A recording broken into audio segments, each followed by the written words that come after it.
Morning, everybody. Welcome to the Overview and Scrutiny Management Board meeting. My name is Councillor Robert Parker, and I'm the Chair of the Board. Welcome to all members in attendance today, also to officers attending both here in the Council Chamber and also on Teams. The video feed of this meeting is being broadcast via the County Council's website, so I'd like also to welcome members of the press and public who are watching our meeting online today. Okay.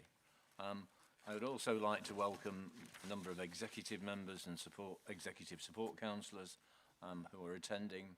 Councillor Martin Hill will be joining us as leader of the council. Councillor Richard Boutroyd is here, Executive Council for People Management. Councillor Mark Whittington, I understand, is attending via Teams. Councillor Hilton Spratt, Executive Support Councillor for People Management, is also present here today. Welcome. Also welcome the following members of the corporate leadership team who are present. Debbie Barnes, our Chief Executive, Andrew Crookham, Executive Director for Resources, and James Drury, Executive Director for Commercial. Okay. I want to begin as usual with a health and safety announcement. There is no fire drill planned this morning, so in the event of the fire alarm sounding, we need to leave the council chamber through the rear doors, that's behind you, and then leave the building through reception into the front car park. We then need to wait in the car park for further instructions. Reminder about mobile phones. Ensure that mobile phones and devices are on silent.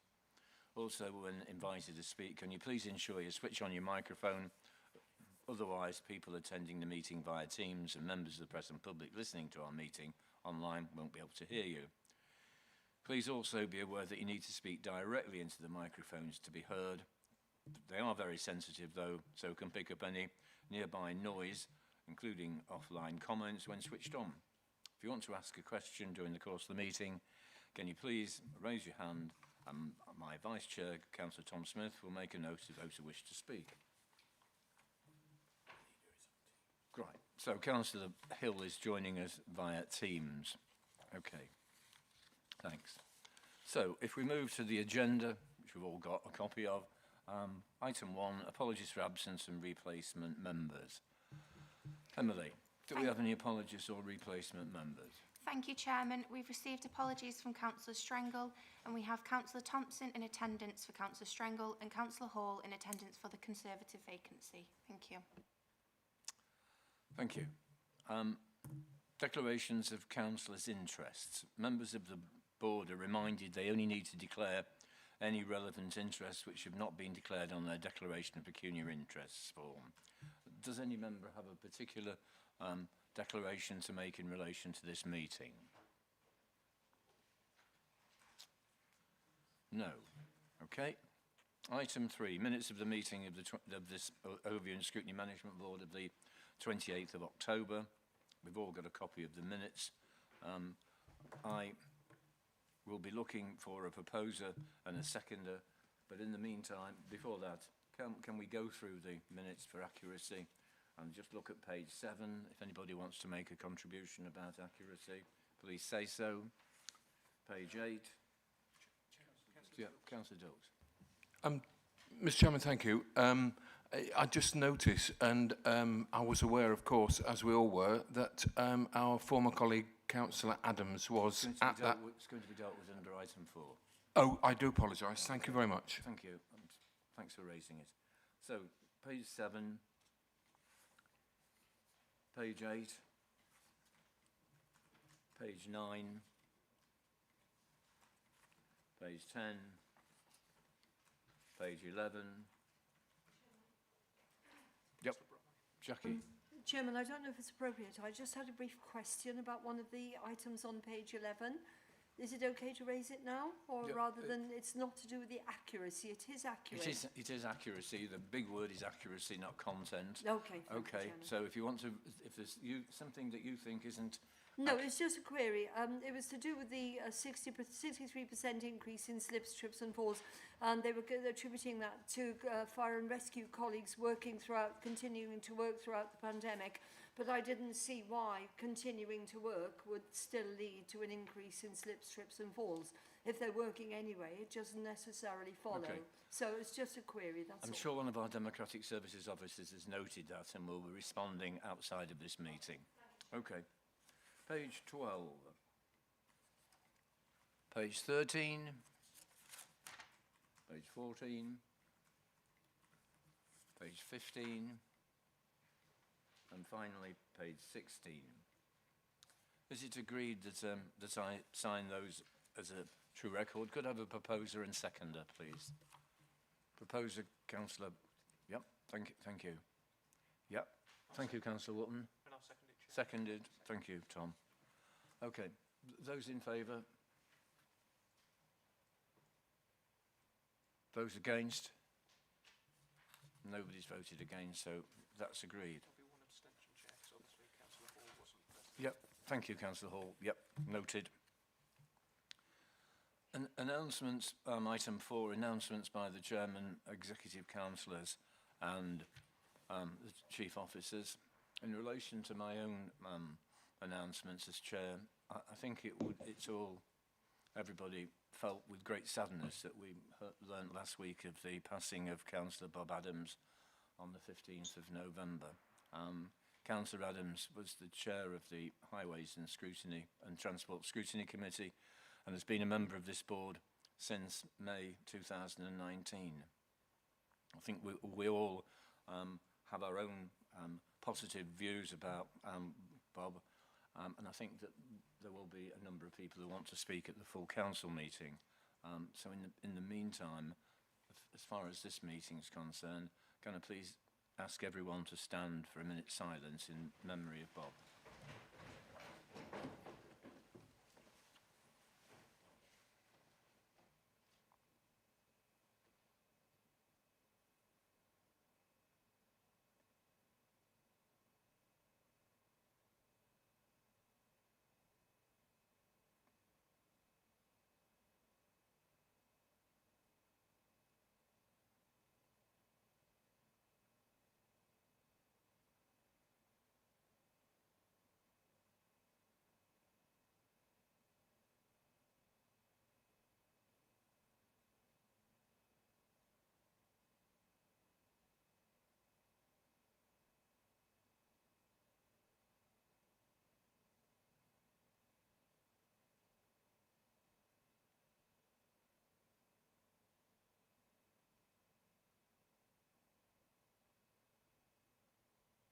Thank you.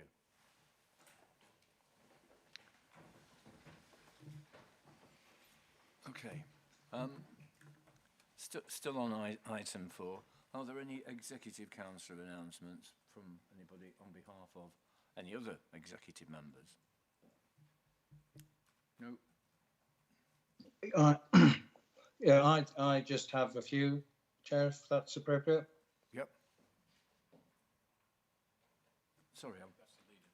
Yep, Martin, off you go. Yeah, thank you. Just there have been quite a few government announcements since your last meeting. The first one was about the reform to the adult care system, or indeed the reform to put the cap in place for how much exposure people who pay will have to, financial exposure that is. So that will have quite dramatic and far-reaching changes to the for those providers of adult care like ourselves, and officers are currently working through some of the implications, and of course some of the detail is still emerging, but it will have a very profound effect on the County Council as responsibility for adult care. There was also then the announcement by the Chancellor about the 3-year settlement, budget settlement, government-wise. And again, there was some information there about proposed levels of caps on the council tax and the extra money for local governments. But of course, a lot of that extra money will, we believe, be actually taken up with the extra costs. But obviously that will be dealt with during the budget process. We are told the budget settlement, our figures, or local government will get their individual figures on the 13th of December. That was the latest information. So following that, we'll obviously then be able to see how we are. So I think it was better than anticipated, the extra money for local government, because it was trailed that local government wasn't a protected department. But so there's extra 4.8 billion nationally, but that's the good news. The less good news will probably be that some of that will probably encompass all sorts of costs and pressures which we ourselves have, but also which government will put on us. And the final issue is the devolution white paper, but as we heard on Tuesday or Monday, I think it was, Michael Gove has stated that there will be something announced just before Christmas. So again, that will give us some idea of what the future plans the government has in terms of devolution and levelling up. Thank you. Thank you. Okay, executive councillors, that's it. Announcements from Councillor Boothroyd? No. Okay. Chief Officer announcements, starting with Debbie? No. Okay. Andrew? Nothing, thank you, Chair. No. James? Nothing from me either, Chair, thank you. Okay, thanks. Fine, if we can move to item 5 on the agenda, which is consideration of call-ins. Emily, have we got any call-ins for this meeting? None received, Chairman. Thank you. Item 6, consideration of councillor calls for action. Again, Emily, any councillor calls for action? None received, Chairman. Thank you. Okay, so we move to the first of the substantive items on the agenda, which is the Corporate Plan Success Framework 2021-2, as at the 30th of September. This item is for pre-decision scrutiny prior to a decision by the Executive on the 7th of December. Can I welcome Caroline Jackson, Head of Corporate Performance, who is attending today via Teams to present the report. Also, a welcome to Heather Sandy, Executive Director for Children's Services, and Andrew McLean, Assistant Director, Corporate Transformation Programmes and Performance, who are also here via Teams to help answer any questions. So, over to you, Caroline. Thank you, Chairman. I just wanted to check whether James Drury wanted to introduce, or happy for me to proceed. Yep. Thank you, Chair. Yeah, I'll just say a few words at the start before Caroline will then talk through the report and also show some examples on the screen as well that will hopefully bring it alive for the committee better.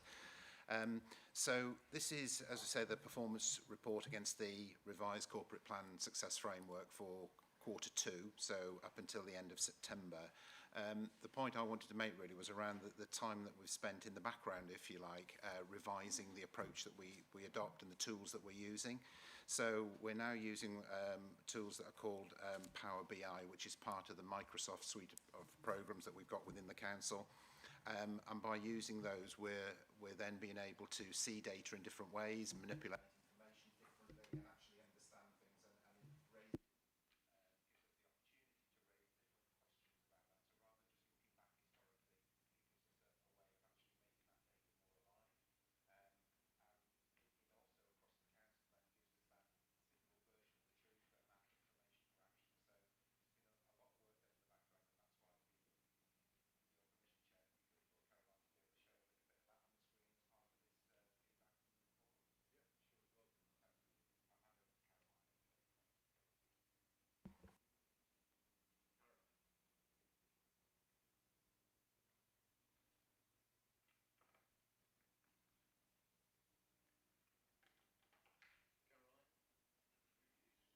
back historically, but it's not. There we go. You're on, Yeah, Chair. it's gone. Thank you. Caroline.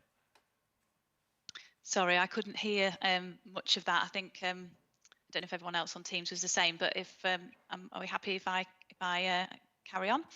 Sure. Lovely, thank you. So hopefully you've all had an opportunity to have a look at the report. So on page 20 of your pack, I think as James was just saying, obviously the work that's been going on over the last few weeks and months in relation to re-looking at the corporate plan, looking at the measures that are included, both in terms of the KPIs, the key performance indicators, and the activities that also then support the delivery of the corporate plan. As we've said, they are there to kind of be more streamlined, more focused, and more kind of strategic looking in terms of the wider kind of vision for Lincolnshire. So what we've got then now is we've still got our 4 ambitions in terms of those that you'll be familiar with, and we're reporting against each of those ambitions within the covering report. For each of those ambitions, we are reporting that we're on plan in terms of the delivery of those, and we do that through a measurement around the key performance indicators and the activities. And we report within the report via exception, as you'll know. So for the activities, we report any that are behind plan, of which we have none in this report, and we report those that are ahead of plan, so where the milestones have been achieved and we forecast that any future milestones will also be achieved. And for the key performance indicators, we report within the report those that are either been achieved, so we're ahead of our target or within the target, and those that have not been achieved and are outside of target and tolerance levels. So to summarise, in terms of the key activities, there are 36 activities and they are set out in the supporting appendices in full, and you can also see them in full on the council website. So there are 36 activities that we can report on within this reporting period. And as we can see, 8 of those are ahead of plan and are detailed within the report, and 28 are on plan. And as I say, they are all fully documented in the appendices as well. And we don't have any at this stage that are behind plan. They are then shown in kind of an infographic on page 22, but then detailed on page 23 onwards under each of the ambitions. So you can see those all highlighted in green where they are ahead of plan. In terms of the key performance indicators, we have got 6 that we have targets set for. And I think something I want to kind of touch on here in detail is we have a number of measures now within the corporate plan reporting that you'll see on the council website, 38 measures that we are calling at this stage contextual measures. So we haven't actually set targets and tolerances for those measures. They are often now strategic measures. They're not necessarily wholly within the control and influence of the council. They are there to set the context in which Lincolnshire kind of sits. And the idea being that going forward, we would, the executive may want to take a view to set some targets against some of those contextual measures, but it's there to give that wider view and perspective of how Lincolnshire is in relation to the corporate plan. There are 8 measures where we don't have data currently available, often in most cases, if not all, due to national reporting restrictions, particularly around COVID. And there are 3 measures where we are currently working up our ambition and our target, and we will include them in Q3 reporting. So in terms of those measures that are achieving a target, we have the super fast broadband coverage, which has achieved its ambition. As set out in the narrative. We also have a number within children's services. So the first one being the number of children in care, where we've achieved our target under really quite difficult circumstances during the pandemic, and often against a backdrop of many other LAs seeing significant rises, although we have seen a rise, but seeing more significant rise in children in care. And similarly, those children living in care within a family environment, we continue to achieve our target under very challenging circumstances. In terms of adult care, the percentage of people who remain at home 91 days after their discharge from hospital, again, remains positive and is achieving our target, with 89.6% of people remaining in care remaining at home, 91 days after discharge. In terms of another children's service measure that again is performing very well against a national backdrop of challenges is the percentage of children with an education, health and care plan in a mainstream education setting. So this is those children that obviously are in receipt of that care plan, but remain in a mainstream setting. Again, very positive and something that a lot of work has been done on in relation to our transformation programme around high needs over the last 18 months to 2 years. And we're seeing that in relation to those children in mainstream settings. The one measure that is not achieving its target is around unemployment, but we are seeing a positive trend here. And obviously this is data as at the 30th of September. And I believe more recent data has been published in the last 2 weeks that shows, again, a positive impact in terms of Lincolnshire's unemployment. And I know lots of activity and work has been going on around creating job opportunities within Lincolnshire. And perhaps Andy may want to pick that up later. As I mentioned, there are a number of measures that we can't report on and around data, and specifically around COVID. And one to particularly point out is obviously academic achievement of children and young people this year. So in 2021 will be the first time that they've sat exams. The last year we didn't get any data for last year, so hopefully coming into the latter part of this year we will have that kind of educational attainment data that we will be able to then include. We also don't want to stop there in terms of the development of the corporate plan and how we report it to you and to the wider public. And we have got some suggested developments that we wish to take forward over the coming months and around future performance indicators that we would want to start to report on to give that widest kind of possible context.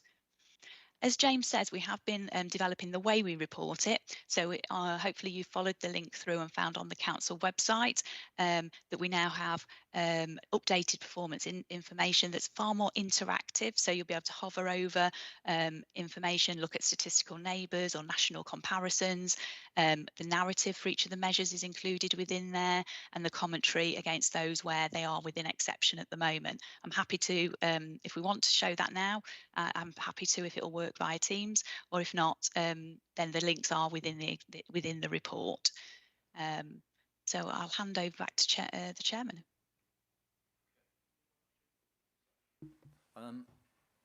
Yes, would you like to share with us what you were just explaining as part of the new process? So would you like me to share the new website? I can certainly do that. Yeah, briefly, absolutely. so that members can see what the public are being able to access.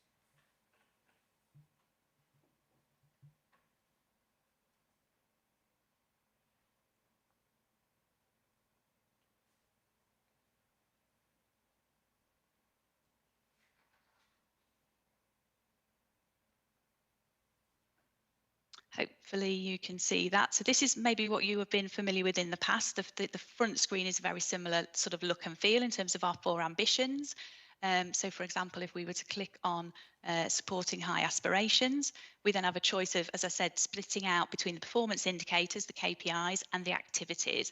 So for example, in supporting high aspirations, we can then look at the performance indicators. And what you'll see initially is just a list of all of the measures, and where there is a target set. If I scroll down, you'll see where you will then see a tick or a cross to say it's been achieved. If you can see the little bar that looks slightly peachy colour, that means that they are either context measures, as I've mentioned, or that data isn't currently available. You can see in there at a very quick glance the kind of commentary against those measures. But then if we want to look in more detail, we click on the view charts icon just up at the top underneath the council logo. And that takes us through to, as I say, the more visual representation of the data. It is a lot quicker when you use this, obviously, on your machines rather than it being through a Teams call. So it will refresh much more quickly. And what then we have on here is each of those measures, as I say, will be represented visually. And if I scroll down when it catches up to the one that we were just talking about, which was around the children with education, health and care plans.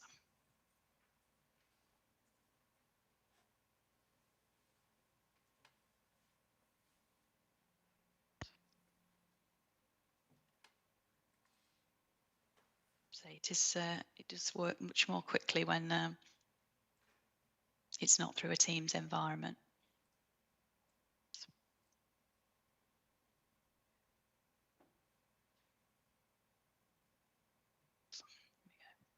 So there we go. So there's the measure around percentage of children with an education, health and care plan in a mainstream setting. So what we can then do is you can kind of hover over and it brings up some of the data points. You can then look at some of the national and statistical comparators.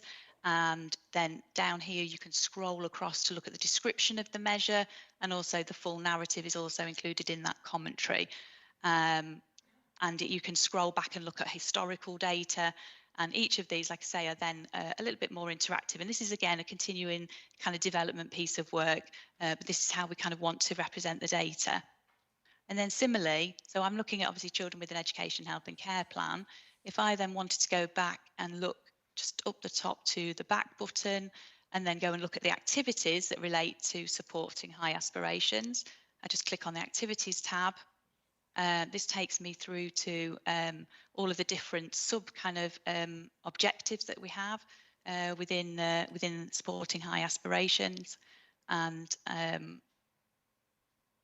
believe if I look at that one, it will take us through, and there we go for looking at the connected kind of activity around our work that I spoke around our high needs transformation, and we can see that that is on plan in relation to all of the work that we're doing around supporting our educational settings, around the Value in Send toolkit, which is around greater inclusion, around the development of an advice line for children, for settings, supporting children with special educational needs, and kind of linking the two together in terms of this is the underpinning activity against a key performance indicator that is also obviously performing very well. And all of those activities and KPIs are there within that council website. And that's the kind of look and feel of how that is now working. I'll unshare that. Yep, thank you for that. Okay. Okay. So comments about two things, I suppose. The new way that we're displaying the information that's in these papers and online. And secondly, what do we think about the success, failure, if that's the right word to use, of the measures for this particular quarter ending? So 2 points. Thoughts? Councillor Marfleet. Yep, Councillor Marfleet.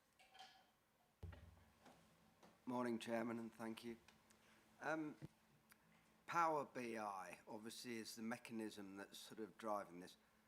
I mean, I don't know, and I'll talk about Power BI, but I use it, or my work uses it, and it feeds off information, off figures and everything else. Quite amazing what it gives you.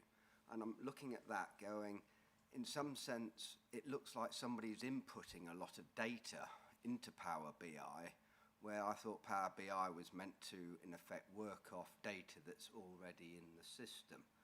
And I just wonder if we've got the right mechanisms in place to actually feed Power BI as a slickline tool, rather than maybe where looks like somebody's putting quite a lot of data into trying to sort of set it. And when I don't know, but the guys that James will perhaps know best, because it is a complicated tool, it is a brilliant tool, but from my perspective, when we use it at work, it's all about extracting figures and sales figures, and it just spits out exactly everything that you could ever want. And I did do a bit of a platform of learning how to actually set your Power BI up, and it is quite complicated, but that just seems to me like we sort of maybe need to sort of realign it to work better for, I don't know. I'm just asking, it's just, I don't understand enough about Power BI, but I do know that it's, the way it works is it feeds off figures rather than having an inputter putting in. Right, who wants to pick that up? James, Caroline? I'm happy to pick up, James, if that's... Yeah, that's fine, Caroline, thanks. Yeah, thank you, Councillor Marfleet. Yeah, I think that you're absolutely right. There's two kind of aspects to Power BI, at least, if not many more. One is it's absolutely a fantastic, like you say, data manipulation and analysis tool. It also does the visual front end that we've seen. We have to use another product to collect some of this data. We are looking at making that as automated as we can. We've got to remember we're getting data from numbers of different systems here. This is across the whole of the council, but using an example of our case management system for social care, where we have data for adults and children's social care, we would look to use the Power BI far more effectively to extract that and collect it and report it. Also, the thing to bear in mind with this process in terms of reporting on the corporate plan is, we have a commentary collection process as well, in terms of getting that lead officer narrative and understanding about how that measure or activity is performing. So that is obviously a collection process that we have to do outside of kind of Power BI, because it's not something that is, like you say, within a system. It is efficient. It is a tool that we are learning as well as a council. You know, we haven't been using it for that long as a team, but it certainly is very powerful. We certainly are looking to make it as efficient and as effective as possible, and to actually reduce, exactly as you have said, the amount of inputting. But we will always have an element of that, just because of the sheer volume of type of data, and also the fact that we require a commentary, but we are making it as streamlined as possible. Yeah, Thank you. Thank you. Go, Hugo. I think that I would just note that actually to get that really streamlined perhaps does want some resources to just make sure it does end up going where actually you want it to go.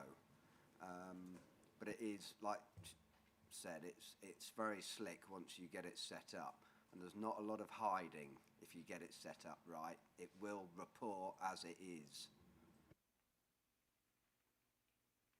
Do you want to comment on that, Caroline? I couldn't agree more in terms of, you know, it is putting that investment, as you say, into getting that efficiency and getting it as streamlined as possible. We are using it in the council as our tool of choice across, you know, a significant amount of our reporting. And as I say, we are still in very early stages of our development. But yeah, I couldn't disagree with that.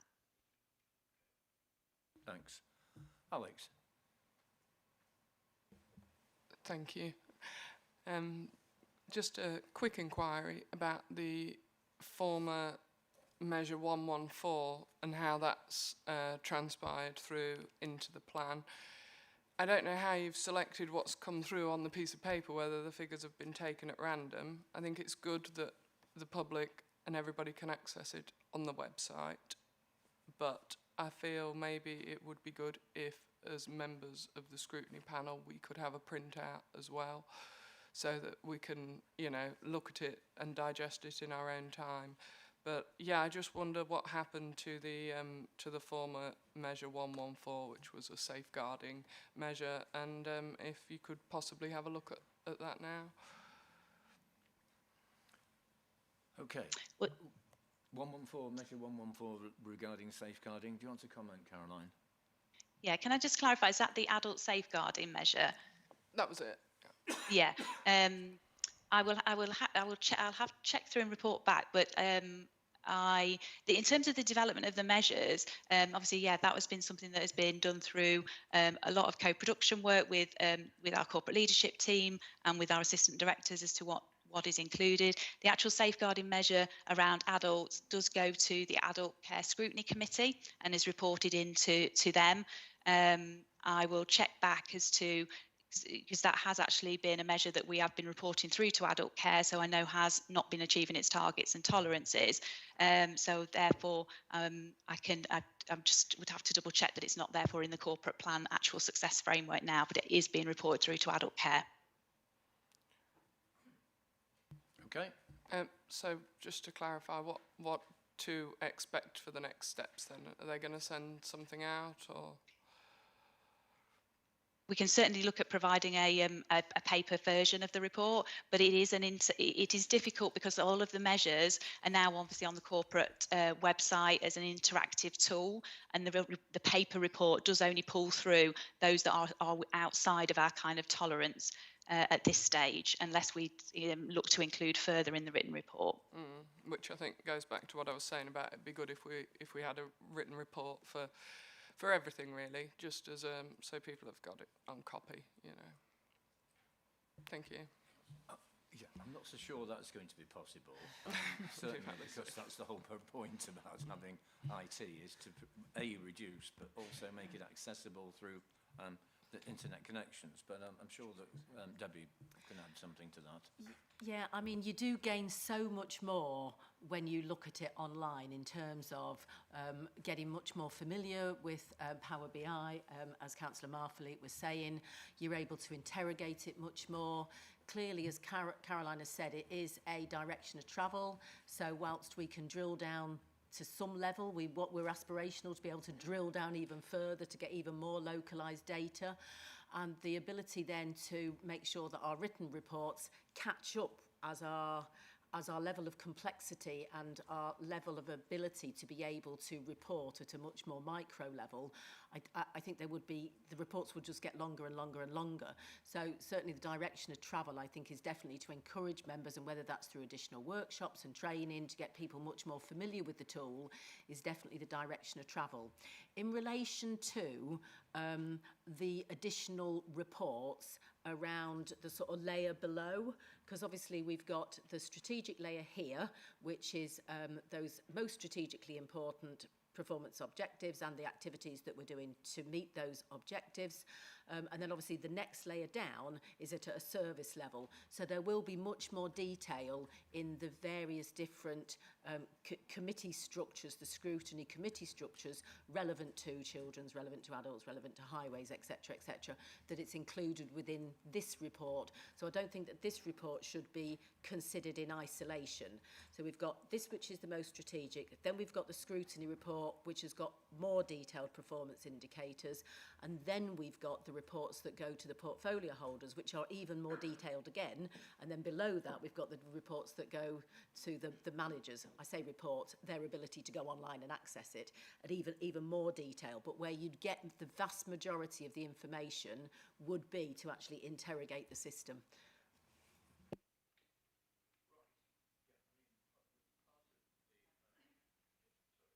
Part of the whole process of this paper is to look at this Q2 outcome. Okay. Now, yes, we're diverging because a lot of people want to talk about the new process, but it does raise questions which, just for the moment, needs to be addressed. One of them that brings to mind immediately is training. Okay, access to for members and maybe a guide on this website, because one of the questions that I asked was what would members of the public, and I asked Caroline that, and I'm not sure at the moment that everybody who's interested actually has the capacity to be able to deal with that at the moment, and I just wonder whether or not there is on this particular website a guide to actually help people to move through the stages that you've just outlined, Caroline.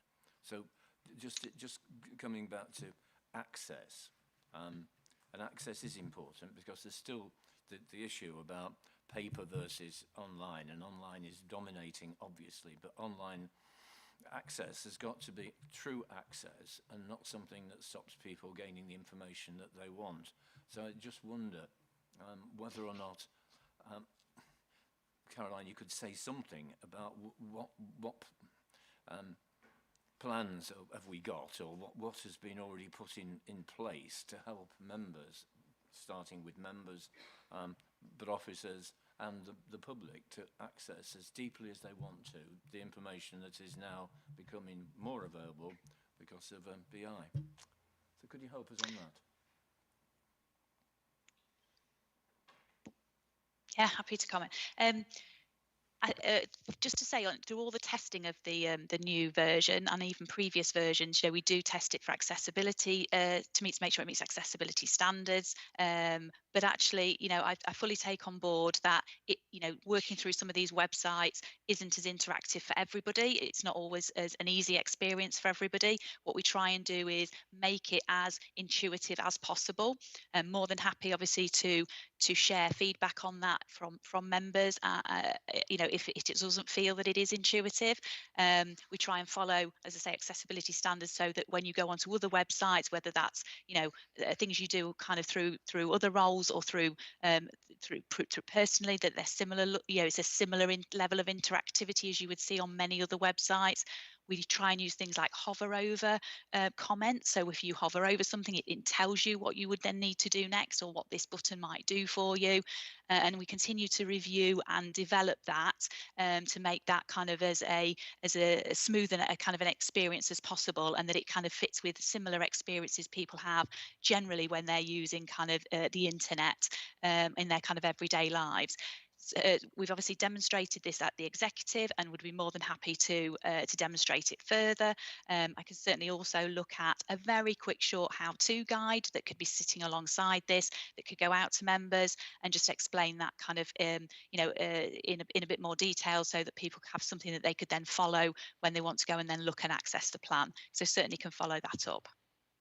That was really good. Perhaps myself and the Vice Chair, Tom, and I could meet with you outside of this meeting and have a look at that. Okay, we've got two more people. I'll let Jackie go first because...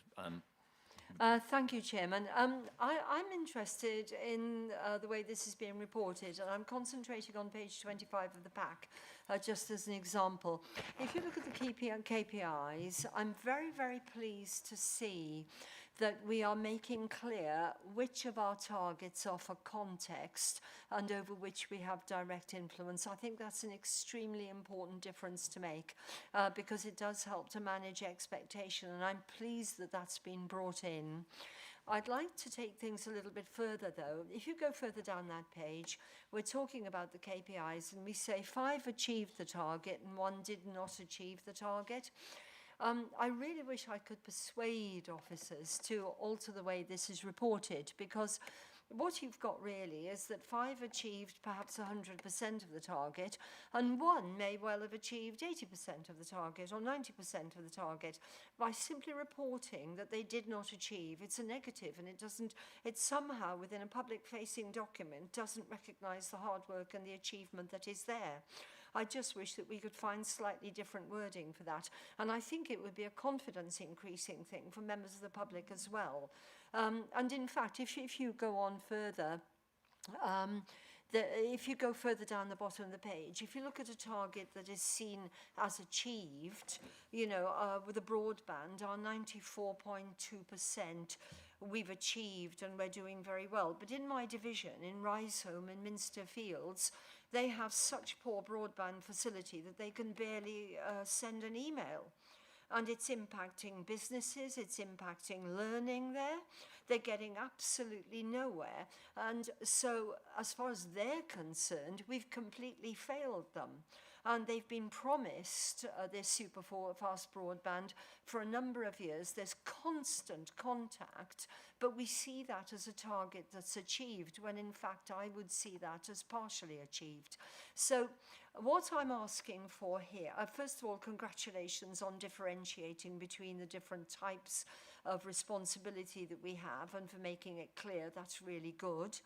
I would urge you within the reporting of targets, because let's face it, targets are constructs. Okay, we decide on, or maybe the government, whatever, but somebody decides what the target is.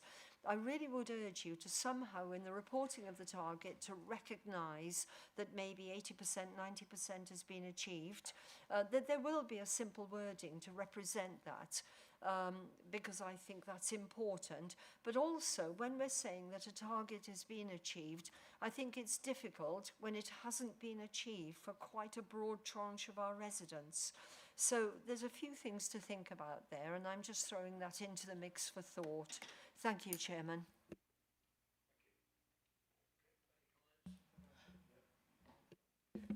Thank you, Chairman. Caroline, sorry to put you on the spot. The Chairman and I had a very good pre-meeting with you about the discussion that around stretch targets, as I called them, and the lower base targets. Could you, if possible, explain a bit more of that to committee? Because I think that was a very valuable conversation that we had at pre-meeting, and I think it would be advantageous for committee to have that information as well. Thank you. Yeah, absolutely. So yeah, we had a conversation about obviously where we've also seen that measures have achieved their target, that actually perhaps what we need to consider is whether within the process there is a review of that target, because actually is that target therefore stretching enough? And I know, for example, the 3 children's ones that are in as achieving, I know have been achieved under very, very difficult circumstances. But actually maybe the narrative hasn't quite reflected that. And actually what we could therefore consider is within the process, we talked about whether at each time that we get a target that has achieved, that part of our process is to review whether that target is stretching enough and whether there needs to be then maybe a conversation with obviously the exec director and the portfolio holder about whether they would wish to review that target within year. I think there was very much a feeling, wasn't there, at our pre-meet from yourself and Councillor Parker around, you know, why would we want to wait a year if in Q1 we're already well exceeding a target? It could be that seasonal variations mean that further on in the year that might become more challenging, or there's something on the horizon that we know about, which would give us the context and understanding about why that target actually is a target for the year. We do have a very robust target setting process that starts at the beginning of the year, but maybe particularly by Q2, when we're halfway through the year, is there an option maybe to consider you know, as part of our normal process without adding another kind of, you know, we don't want it to become a big bureaucratic process, but actually where we are significantly maybe overachieving, do we want to review the target? And that was kind of the discussion we had. Thank you. Thank you. Anyone else? Yep, James. Thank you, Chair. Yeah, just to come back on Councillor Brockwell's comments regarding broadband, completely agree that what the actual percentage target was a Lincolnshire county-wide target. So it doesn't at that level break it down into different parts of Lincolnshire. I think inevitably the rural parts of Lincolnshire, and there are many of those, have struggled more than the less rural parts to get broadband access, and that's both for technology reasons around the fibre that you need to do it, or haven't needed to do it, and I'll come back to that in a second, but also the commercial attractiveness, if you like, to individual companies, that if they can hit Boston or hit Lincoln as examples, then there are huge numbers of customers that they can access quickly and therefore get their money back very quickly. And also there's a much smaller area that they're having to travel the cables, etc. through. So there's a sort of logic, if you like, why commercially it's not working. I think there are some things that have happened since though. We've done a lot of work with government ministers and with BD UK, which is Building Digital UK, which is a government body that sort of supports this, and we've worked closely with them to try and get them to change the model a little bit. So their model up until recently has always been around fibre to premise, as it's called. And that's really difficult when you've got rural villages and communities, particularly farms and businesses that are isolated. Whereas a wireless connection, which is now providing some pretty compatible performance, is a much cheaper and simpler way to do that. So we've done, and we're making some real ground at the moment with BD UK around shifting their approach, which until recently has always been about premise. So we're working on that and continuing to work on that. And there's also then the rural gigabyte voucher scheme, where we're working with parish councils individually as well to try and help them to supplement, and basically it's a subsidy to the cost, and it's through vouchers, and again we're working there and be quite happy to, and have visited a number of parish councils to talk through how that can work and how we can help facilitate that and make that happen. So we've also got new contracts that are going out at the moment as well, which should be targeting some more rural areas. So I'm not trying to pretend it's going to be easy and simple and quick, because it frequently isn't. But as the technology changes and gets cheaper, and as we start to continue to influence the government policy on this, if you like, to try and move away from fibre, then I'm confident that we will hit some of those rural areas that we've been unable to succeed in up until now. Thank you, Chair. Chairman, may I be allowed to come back very briefly, please? Thanks, James. Thank you ever so much for that. The only thing I would sort of take you to task on, as it were, Minster Fields isn't rural, it's in the city. It's on the city side of the bypass, and Riseholme is just the other side of the bypass, and it's sandwiched between the city, our own Links Lab, the university, all of whom get decent broadband. Riseholme is right in the middle of that and can't get a thing. So what we've got is a situation that no longer makes sense. If either of those were rural, I would understand, but they're not. And if you could help us, I mean, the situation is pretty dire, so I really would appreciate help on that. Thank you. I'm sure you'll get it as well, but could we have it outside the meeting? Because it's a local issue.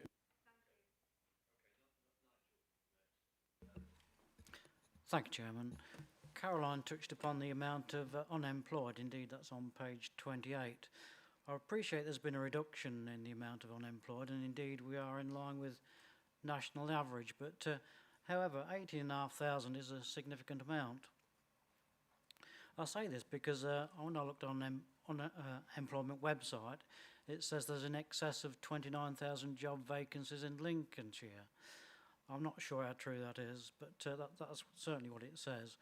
And on the Sky News this morning, it says a French Interior Minister is saying that migrants are attracted to the UK jobs market. So there does seem to be an abundance of jobs, and I just wanted to know if we're doing our bit as a council to assist these unemployed people, and just wondered if that could be enlarged upon, please. Just before you answer, Caroline, I was going to ask a question on that, and it's not quite the same as Nigel's, which is essentially, so what? So what are we doing about it? Because it's essentially descriptive when it comes to the contribution that's made to explain the in 4 or 5 lines, but it doesn't actually. I know it talks about influence rather than direct control, but what action are we taking in the sense of us as a scrutiny committee looking to see and be satisfied with when we don't need to target that we are doing most of the things possible in order to get it back to a target. But Nigel's point and mine as well. Thanks, Caroline. I don't know if Andy's in the room or Debbie, whether you want to pick up on. Yeah, thank you. Andy isn't in the room, so probably better if I'm able to respond. So, yeah, strangely enough, that is the position that we find ourselves in, that we've got particular sectors which are difficult to recruit. I think we're all aware of the challenges in terms of the care sector, the challenges in terms of the hospitality sector, the challenges in terms of the driving and transport sector.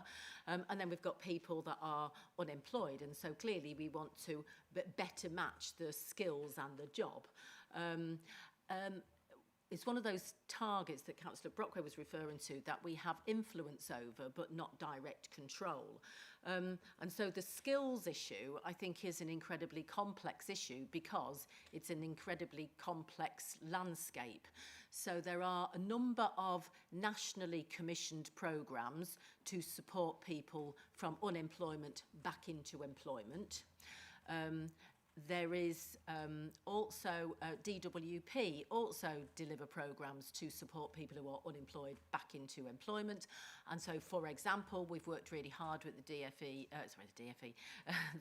DWP to look at putting on some programmes around heavy goods licensed driving, because we know that that's a particular issue.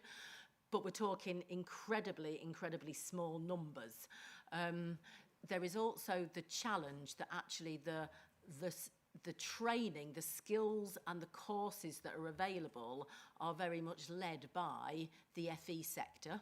And the further education sector are funded on what we call lagged learner numbers. So they get funded from the number of people that they had the previous year, which obviously means that if they want to accelerate and put on additional hospitality courses, additional driver courses, additional care courses to respond, they actually won't get the money for another year, if you see what I mean. So it's a really complicated landscape. The current leadership in terms of who's holding the ring on the skills agenda is currently through the Greater Lincolnshire LEP. There is a skills strategy, and again, it might be something that committee want to refer to the relevant scrutiny committee to look at that skills strategy in terms of what we're doing. I have to say it is one of those areas that I think is absolutely essential, that if we are in a position to put in a proposal around levelling up, devolution, whatever we want to call it in relation to the white paper, it is absolutely a space that the local authority, I think, can bring coherence to and make much more sense to, because at the moment it's a really complicated landscape that we can only influence. And I think we would do something completely different if we had those skills powers. And if I just sort of pause at that point, I'm only really talking about post-16. And actually, if we really want to make a dent in skills, we should be looking at reaching down earlier in terms of influencing the curriculum at post-14. The skills strategy will outline some of the work that the LEP is doing. The LEP are doing lots of work around enterprise advisors, for example, trying to bring businesses into the schools and into the colleges to get much more of a relationship. But it's not a quick fix, but it may be helpful for the relevant committee to actually look at the skills strategy from the LEP in a bit more detail. Yeah, I quite agree. I mean, it was asking for trouble in a sense to have something as important as this with such a brief description about what we were doing about it. You've told us a lot, and it does seem as though something needs to be done about us having some form of statistic that we monitor, that we want to try to improve, and us as a scrutiny committee, or another scrutiny committee for that matter, getting to grips with it on a bit more fundamental basis, because there's only one of the KPIs that we've not hit, and then the one that wasn't hit, we don't get much of a report. Now that's because there's a lot to report on, but it does seem as though in future that we perhaps give, as a council, not necessarily OSMB, more attention to the recognition, as Nigel said, that 18,000 people are involved in this. Great, thank you very much, Chair. So it's a really ideal opportunity to link back to the process conversation that we started on in terms of the fundamental shift from how we monitor and manage performance in terms of the direction of travel. And we focused a lot of the questions on the introduction of business intelligence. Quite rightly, that gives us the technology. But unless we change something in terms of how we support our people to utilise that information, we won't change the culture. And so, again, this is very much a direction of travel. So so there's a few things that we've done from a system perspective at an officer level. So we have established a corporate leadership team monthly performance meeting where this information is reported to us across the whole of the corporate leadership team, and all directorate leadership teams are now required to also have monthly performance boards. You might wonder why that hadn't happened before. Children's was fairly advanced, they're very performance focused, adults is very performance focused, but some of the other areas didn't have that primary focus on performance, and neither did the staff and the teams have access to very local data, which now clearly through business intelligence they can. If we look at the quality of the analysis around those directorate areas that have had regular performance boards, and performance is almost part of their DNA, their analytical ability to explain what's happening and what we're doing about it is quite advanced. Equally, some directorates, this is a completely new expectation of managers to be able to analyse the data and be able to then have what we are calling primed performance, so that actually they look at the data, it generates the question, they have a debate, and then they decide what they're going to do about it. So couldn't agree with you more.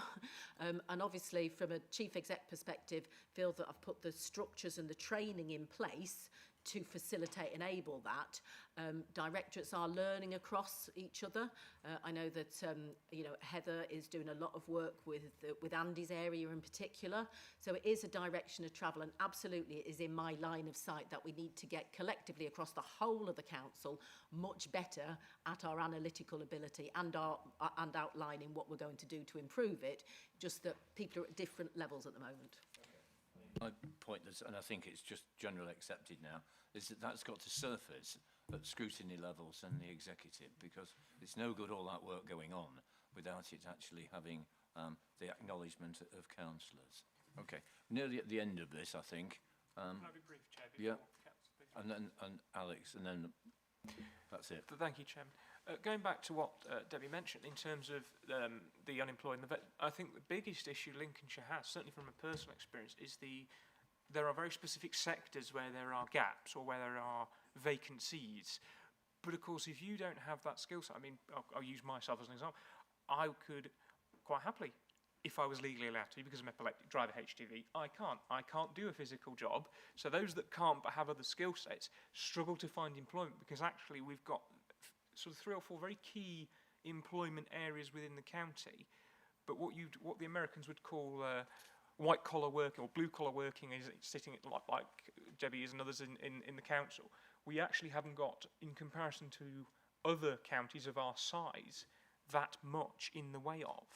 And that's partly the issue. The other part, especially with HGVs, is actually at the minute with a lot of current drivers retiring for a whole host of reasons, it isn't actually seen as very attractive, and there's actually a whole host of reasons for that, which I won't go into because I know time's of the essence. That's not something we can control directly, but that's something we could possibly try and influence government and also private entities, because there's a two-tiered approach here.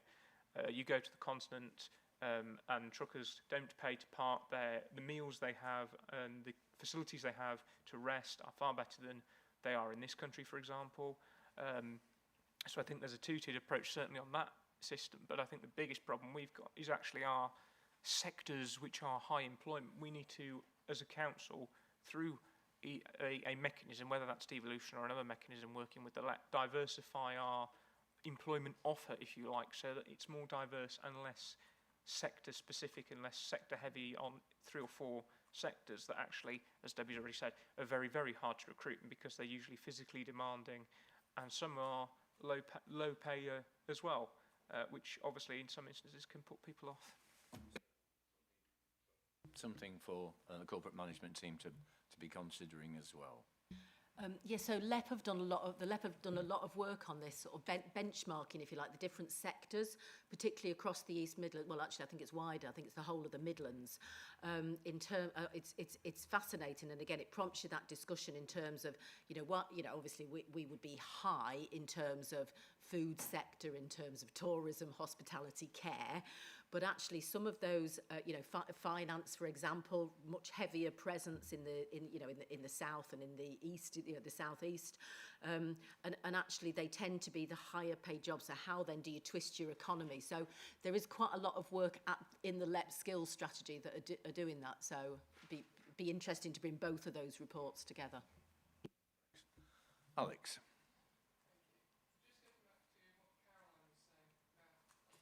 Thank you.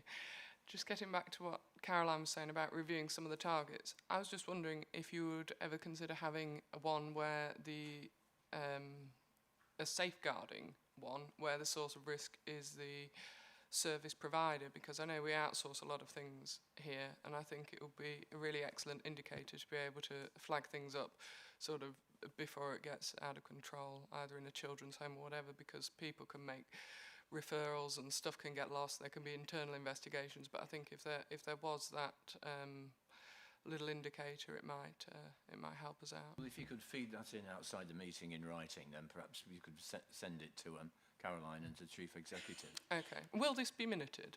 Sorry, say again. Will it be minuted? I'm sure it'll be minuted. Yes. Okay. I mean, if very briefly. Yeah. Okay. Thanks for that, Alex.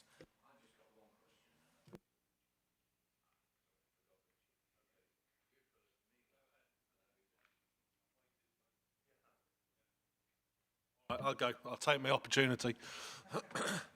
No, it's a very interesting discussion actually, and I think we'll probably come back to this and touch on this in item 13 as well, really, from when we put our HR report forward. But I just wanted to come back to broadband really, and West Lindsey does seem to be missed out, and it missed out last time the council had an initiative on this, and I just wonder whether with what James was saying about looking at new providers, certainly wireless, from what residents tell me, are twice the cost, and I just think as sort of a scrutiny committee we might want to look at that, because certainly residents in my area feel disadvantaged because of where they live, and I just think that's really important from a council to look at. You're right, as a member of the executive, you can perhaps do more than most folk can do to get it on the agenda, but okay, but thanks for that. Anybody else? Okay, I've just got one question, okay, and it relates to page 26, and it's about percentage of children in care living within a family environment. And yes, we're hitting the target, okay, which is good, but I'm interested in knowing whether, if it does include, and I'm sure it does, out-of-county placements within a family environment, and to what extent, Caroline, do we know the percentage of children in care living within a family environment outside of Lincolnshire? Because I think one of the things that has happened during the COVID period is the number of out-of-county placements that we've made. And I wondered if we could, if you know anything enough about it to be able to say to what extent are we still using out-of-county placements for children in care? I think Heather's come on and looks like she'd like to comment.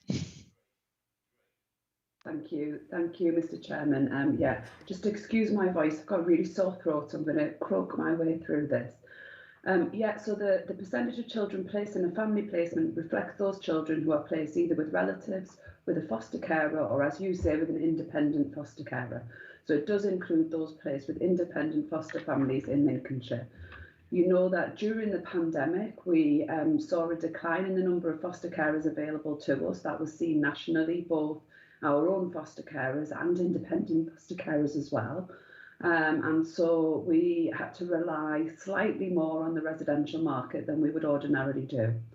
What we've done is we've identified all of those children, and we're tracking all of those children to look at when is the appropriate time to move them to a family placement when that's going to improve their outcomes. Again, I'm sure the committee will understand that where children have been placed and are thriving, how we would manage a change in placement has to be done really carefully, and it has to be timed really well to ensure that although we're really confident that for the vast majority of children a family placement secures better outcomes, we're also mindful that disruption to placement can have an impact as well. So we are very aware of the breakdown of all of the different placement types within our children in care cohort. We're monitoring that on a weekly basis, and the Children's Scrutiny Committee have had reports on that just at the last committee meeting before this one. Thank you for that. Okay, so if we go, there's nobody else, I hope, I think. Right, we've given this a good airing, some good things have come out of it, and I look forward to things happening outside of this meeting. So actions required. Okay, so consider the attached report and determine whether the board supports the recommendations the executive has set out in the report. I think that we've done that. Agree any additional comments? Well, there's been plenty of them actually, which I'm sure have been captured and will be reported to the executive.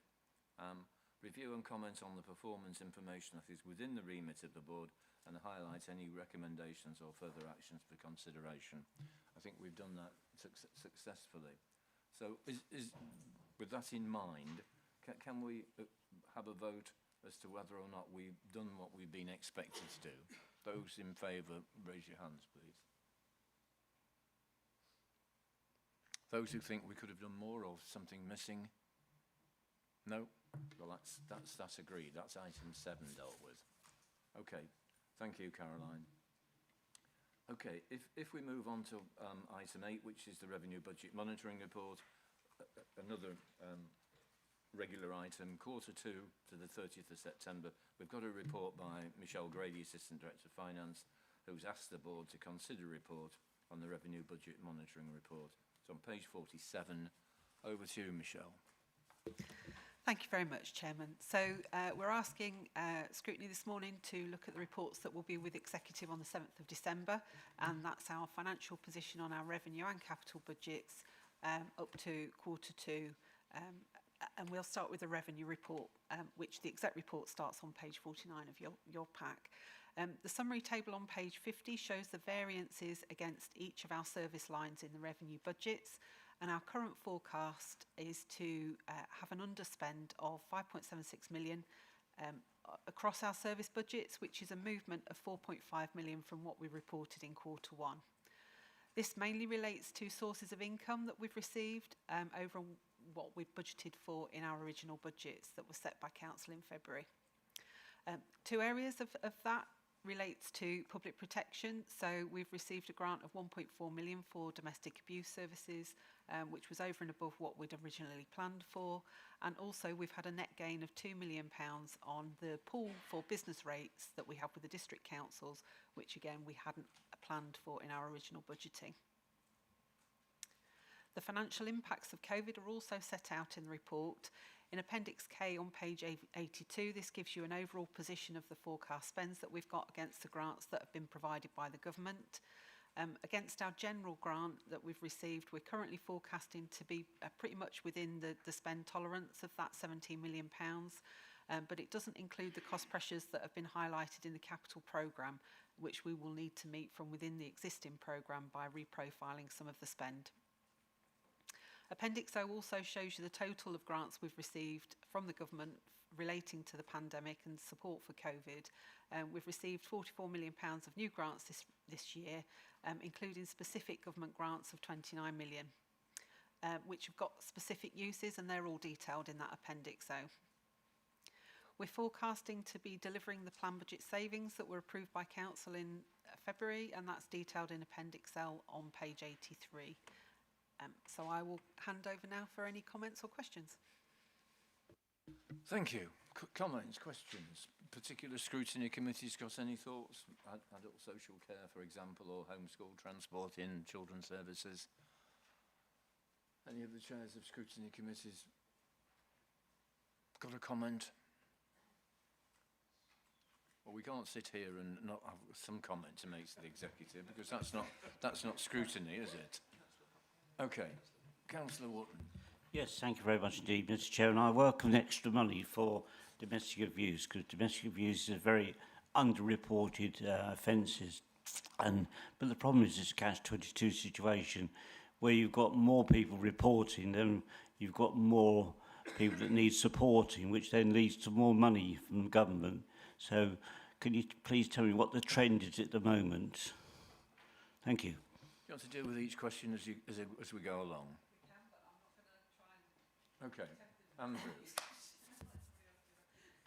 Thank you, Chair. Yeah, so a very good observation, Councillor Orton. So over the last 3 years, we've seen domestic abuse is shooting up, and it's clearly been a particular problem during the pandemic, as we've, things have been happening behind closed doors and what have you. So, we're talking relatively high double-digit increases in terms of what that baseline was at that time. The team within Public Protection are currently working through drafting a strategy that we'll be bringing through the scrutiny process in the next couple of months in advance of it being adopted by the Council. So there's plenty of time for members to be involved with what that looks like. But one of the drivers around this new funding that's referred to in the report is around a move towards more sort of accommodation-based services. We're also looking at how we manage demand through the system in terms of where we signpost victims of domestic abuse, work with our partners in terms of the police and health as well. So there's a lot of work going on around that. But yeah, it's risen sharply.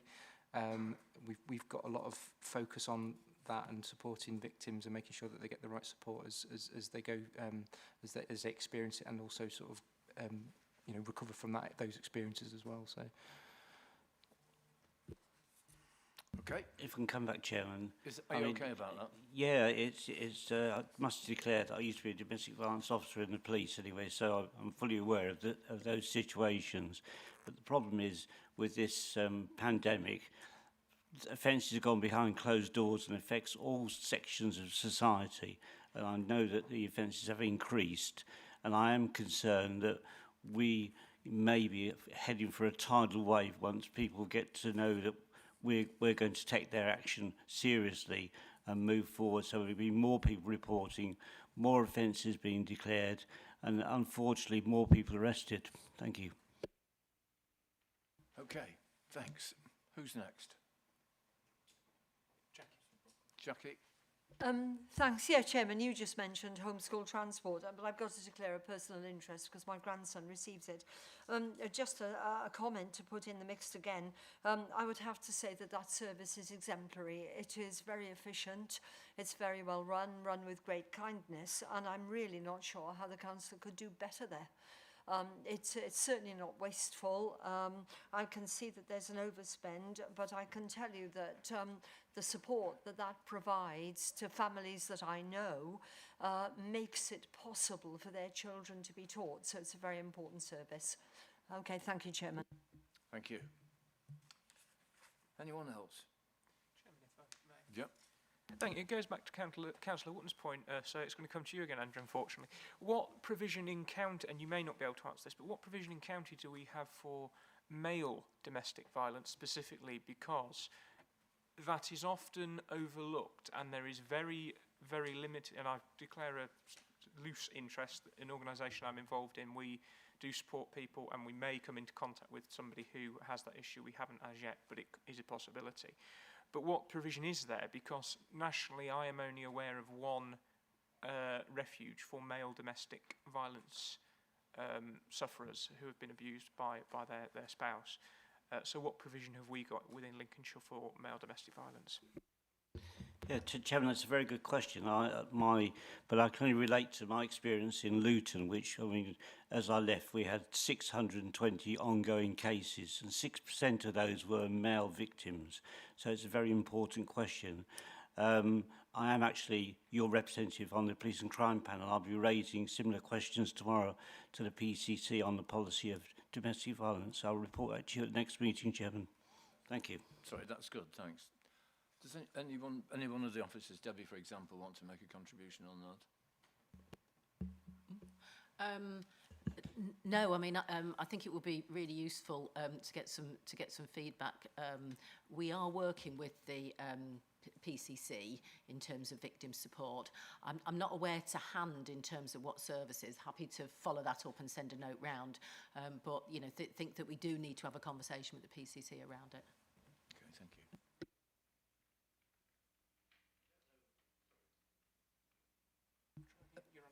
Anyone else? No. Michelle, I don't know if you want to answer some of the questions that I've got in relation to different parts of the empire, as it were, but some of the underspends are quite considerable. Public health and wellbeing on page 62 is forecasting an underspend of 1.2 million on a budget which is not huge, and I just wondered if you could comment on that. I also noticed that on children's services there are significant underspends that are not always covered in detail, but if we start with public health and wellbeing, underspend of 1.283 million out of a budget of 30 million, which is about 3%. I can pick up generally on the public health underspend. I think Pam Clipson's on the call, who's the finance lead for public health and adult care, so she might want to add to some of what I'm going to say. The majority of the public health underspend is where we're redirecting resources into supporting the pandemic, and those costs are being covered by the temporary grant, which is causing an underspend in the core activity, effectively. So the people doing things like the track and trace, the outbreak management, things like that, are being funded by the temporary grants, so their core activity is underspending at the moment. But I can ask Pam if she can elaborate on that any further. Okay, I suppose my question is, didn't we know at the time that we'd be getting the grant when we put that amount of money into the budget? No, I think is the simple answer to that. Some of the announcements around these grants continuing have been made on very short notice. We obviously set these budgets. They were proposed by executive back in January. Notifications that this work would be required to continue, and that the money that would indeed follow it have been made quite late, certainly after we set the budget. Pam, do you want to add anything? Yeah, I mean, I can add public health and wellbeing for this financial year alone have received £50 million of COVID-19 grants in addition to their core budget. So we have joined the two together to maximise both our staff time and also the time of our commissioned services to make sure that we can deliver the recovery. I think in answer to the question about the timeliness of the grants, to give you an example, we received notification in the last week of March that we were going to receive a practical support grant of £160,000 a month for 4 months. That's now turned into nearly a 1.3 million grant that's going to continue to the end of March 22. It makes it very difficult to plan both for how we're going to utilise that money, but make sure we've got exit strategies for all of these grants so that we're not incurring a ongoing financial pressure. But we do have exit strategies in place with all of our grants that we've received to date. Thank you. And my final question relates to resources, which is forecasting an underspend of just under £2 million. And I can't quite get my head around whether or not some of the arguments for the underspends, which have been to do with, for example, staff vacancies, core staff being redirected onto other sorts of work, whether these could have reasonably have been forecast. So that would be a question. Is about to what extent is it about forecasting, or what we might call sudden events that happen, which bring in, for example, new money, and therefore means that we don't have to spend money from our own budget. But I don't know if you want to address that. Well, I'm happy to take the whole one, Michelle. It's okay. No, it's fine. So, well, the big chunk of the underspends related to the domestic abuse grant, which Michelle referred to in the preamble. So that was a lot more than we anticipated when it was announced, and clearly the expectations on how and when we spend it have sort of developed over the year, as well as the legislations have sort of wound its way through Parliament around the new Domestic Abuse Act, and will continue to change. You know, we were able to carry forward that money into the next financial year and deploy it in the best means possible to deliver the strategy that members will decide on in due course. The comment about staffing, well, I guess when we set the budget, we set the staffing budget against normal activity. Clearly, this still hasn't been a normal year because particularly related to COVID and the work that we've continued to do, particularly around staffing in the business support function, which tends to get deployed around the council to support as what is, whatever the issue of the day is really.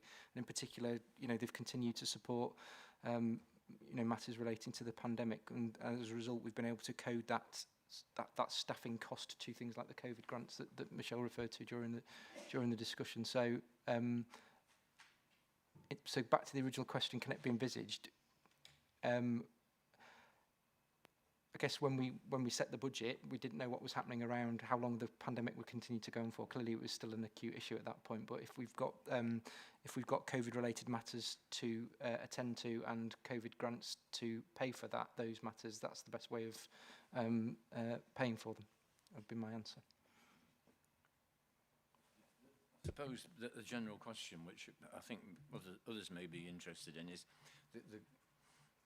when we underspend, we essentially are taking council taxpayers' money and underspending it. And if we'd have been more accurate, and this isn't just about Lincolnshire County Council, it's about all councils, then the council tax could have been lower, or we could have actually spent money on other initiatives right from the very beginning. And I just wonder whether or not this is a typical year. I know it's not in relation to COVID, but is it in relation to the amount of underspends that we're having? So no, I don't think it is a typical year. No, by any stretch of the imagination, the amount of grant funding we've received that wasn't really notified at the point we set the budget. And bear in mind, members approved the budget in February, but the budget is actually created October, November, December time. Obviously, we're working on next year's budget and the formulation behind that now. The amount of unknowns that you go through in setting a budget at that point in time, particularly during the midst of a unprecedented global pandemic, really difficult process to go through. The comment about the underspend and taxpayers' money, obviously the government have provided a set amount of grant funding. Clearly it's come from some source, personal taxation, business taxation, whatever. But I think our role in terms of managing the pandemic financially has been to maximise the use of those government grants so we don't lose them or have to hand them back in some cases, to the benefit of the local council taxpayer in some respects. So where we've generated an underspend as a result of coding something to a COVID grant, that is money that the taxpayers paid that we can then recycle into something else. So clearly, in the example you've just given there, we will have an underspend on staffing in my area, and there'll be other areas of the council that will generate an underspend at year end that members can then recycle and spend on something that is of their local priority. So I don't see it as a bad thing. Okay, that's right. Final point. In relation to the recommendation that we've got before us, we're asking that the executive as our contribution, notes the current position and decides on any corrective action necessary. Do we as the Scrutiny Committee feel as though that any proposals ought to come from the Scrutiny Committee in relation to the monitoring report? If not, if there's no, then our scrutiny team and democratic services have been monitoring the comments that have been made, been noting them down. So we need to agree, consider the attached report and to determine whether the board supports the recommendations to the executive. I think we're going to vote on that, and I think that's agreed. Any additional comments to be passed on to the executive in relation to this item? And these have been captured. So, are we all in agreement with the proposals that I've just put forward? If so, can you raise your hand, please? Anybody voting against? Anybody abstaining? Okay, thank you, that's carried. Thanks. If we could then move on to item 9, Capital Budget Monitoring Report, Part 2 of your Act. Michelle, thanks, over to you. Thank you very much. So within our capital budget monitoring report, we are currently forecasting a position of an underspend on our capital programme of 33.9 million, which is a movement of 7 million from our Q1 reporting. The appendices break down these variances further, and a number of budgets have been rephased to reflect the expected timeline of spend and some of the challenges that we reported in Q1 around supply chain and some of the challenges in the costs of delivering our capital programme at the moment. On the block budgets, the main underspend is on our contingency. So we have a £7.5 million contingency in the programme every year to deal with opportunities and one-off items that come up that we can build into our programme, and the underspend that's been forecast reflects the requests that we've had against this fund to date. And on the projects, the main variance is around a couple of the major highway schemes, in particular on the Spalding scheme, due to some delays in land acquisition and design requirements. And the team are currently looking at the forecast for Spalding to update that for the next quarter. So I will hand over for any questions or comments. Fine, any questions or comments? Highways, people. Yeah, I mean, as Michelle pointed out, yeah, significant underspend. Excuse me, Tom. thank you, Chairman. I've got 2 points, Michelle, if that's right. Do we, first, do we have any further information on the possible settlement that we might receive from Her Majesty's Government? Additionally, what impact, if any, will the in-year underspend have on the long-term fiscal position of the Council? What is the difference between grant-funded and taxation monies raised to monies needed? And what will the impact be on the Council's reserves? And secondly, what do you think the potential impact will be on what I consider a rather reckless $1 trillion infrastructure bill if it passes in the United States? What will the impact on inflation and the wider impact on the Council in terms of procurement, materials, services, etc., and just day-to-day general operation be? Yeah. Okay, now. James can maybe pick up some of the supply chain stuff, but if you just go back to the first bit again. First, second, A to B to C. Sorry, first question or second question? The first question. So the first question is, do we have any further information on the potential settlement we might have received from Her Majesty's Government in terms of our settlement profile? I'm happy to take that one. So yeah, just to reiterate some of what the leader said at the start in his announcement. So the government announced in the spending review on the 27th of October a general headline figure of £4.8 billion, which split pretty much evenly over the 3 years of the spending review period, so 22-23 on.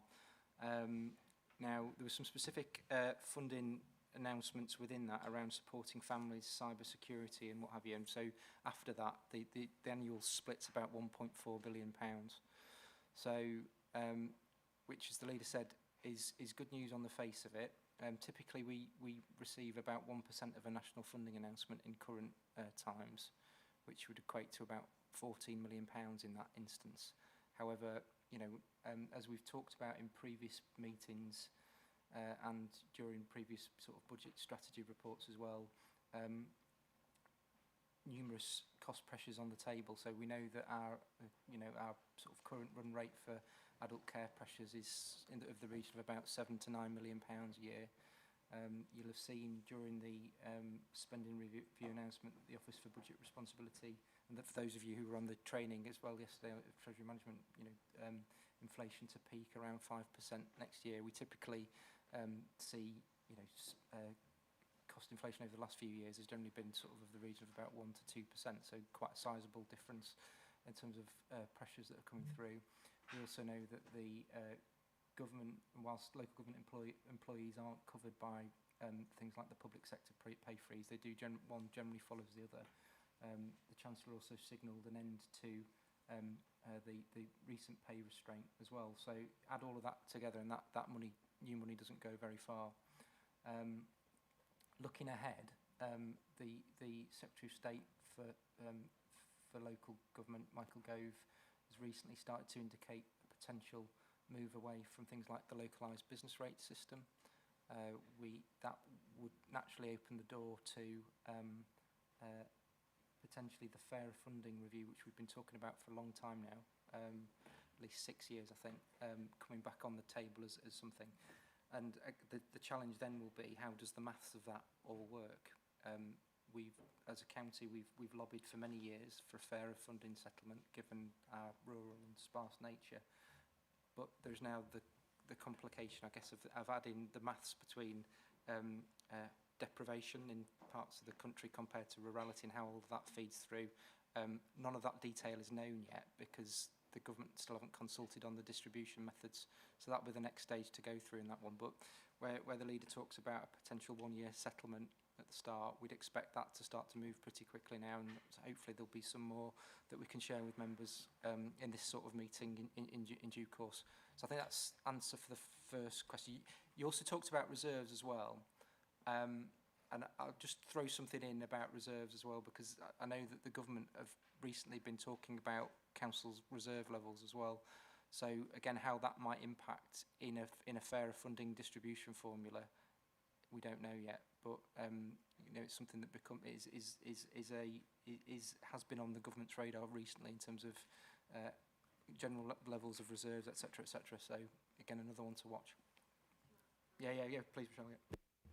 If I can just add in relation specifically to the capital programme, quite a lot of the expenditure that we report through the capital programme, and indeed that the council supports, is grant related. So obviously highways maintenance, schools is very much reliant on government grants coming from the Department for Transport and Department for Education, and they don't tend to line up when they announce these things with our settlement, which is unfortunate because then we're planning without that information. I did. Members will be aware that our finance settlement for highways maintenance for the current year was reduced, and we've backfilled that with at local money, and I've just asked the highways officers this morning whether they've had any further intelligence around the DFT settlements, and they haven't at the moment, but we're not expecting that to move too much from last year's settlement, so that'll be something that we need to discuss as a council. So in terms of the specific capital information, we're still waiting for some of the information coming through, and when that will happen in line with the settlement dates. Yeah, sure. Thank you. On that, both of you, what impact, if any, would the infrastructure bill in the United States have in terms of supply? I know it might be impossible to answer, but in terms of supply and day-to-day carrying on of projects, because I've got I keep my finger on the pulse of US politics fairly closely for obvious reasons, but I've got quite major concerns if that gets through the Senate. We've got 5% inflation now. We could, and I'm no economist, but I'm surmising we could look at about 8%. They're looking at about 10 off their forecast if this bill goes through, and we obviously get the knock-on effect. So what impact would that have on us in the day-to-day? I think you got a nod there, Andrew, from Michelle. Oh, right. I think it was me, Chair, actually. Yeah. I'm happy for someone else to have the nod if they prefer, but if not, I'm happy to take it. As I've discussed with you before, there are ongoing issues with a range of things, really. So there's supply issues, and that's mainly impacting construction and construction-type repair activity, but also IT as well. You know, just as an example, you know, the wait for a new car now is either unknown or 6 months or 12 months or whatever. The wait for upgraded laptops is also currently unknown, as an example, and we are waiting months and months as opposed to days and weeks for normal laptops. So that's a supply issue in that particular case around the chips and things that are in there. We've got issues with supply in the construction industry, which is impacting on some projects within my area and property, but also in Andy's area in place as well. Also then issues with delivery of some of those and tradespeople to actually get that work done. So it's a bit of a perfect storm. Those are ongoing. Part of the issue with demand globally versus supply globally clearly will be made worse if there is a significant increase in demand anywhere globally. So if America determines that it's appropriate to spend significant new sums of public money on public infrastructure, there will undoubtedly be an impact on increased demand, and therefore the supply isn't sufficient to meet the current demand. So that will certainly is likely to impact, and we can't look in isolation. We certainly can't look in isolation in Lincolnshire, but we can't even look in isolation in the UK on these sorts of things. They are global issues, and we will be impacted by that. I suspect it will lead to increased inflation as well, but like you, I'm no economic expert, Councillor Smith. Thank you. Do we have any data on what the possible impact could be? I know it's a very early stage, and I know there's a long way, certainly for that bill to go in the United States, but do we have any possible data on what the possible impact to us could be? Currently, we don't have direct data on that at the moment. We are monitoring the impact on individual programmes, but looking at that as a corporate position rather than individual projects. So we're pulling it together and understanding what those impacts are. We're also analysing the market as well and trying to understand. And at the moment, the view is that, and I accept that's without this additional pressure, but at the moment, supply is beginning to even out a little bit in some areas, but is still very short in others. Costs are sort of plateauing at a higher level, and there is very little expectation that those costs will drop back to any previous level. That's the current thinking, so that's where we are at the moment. But specifically on the American issue, I don't have any information on that. Thank you. Continue that question. So what are we doing about it in the sense of we're a scrutiny committee and we're advising, in a sense, the executive? Okay, you're probably, almost certainly, Andrew and yourself advising the leader of the council. But from a scrutiny committee point of view, what should we be saying about what should be done? We've got a significant underspend, haven't we? 33 million. What impact does that have on future spending? In other words, the setting of next year's budget, because we've only got, in some cases, limited capacity to deliver. You know, if we had a £200 million capital programme, we couldn't necessarily deliver it all. So what is manageable, given the fact that we've got a £33 million underspend at the moment, going into, what, 4 months before the end of the financial year?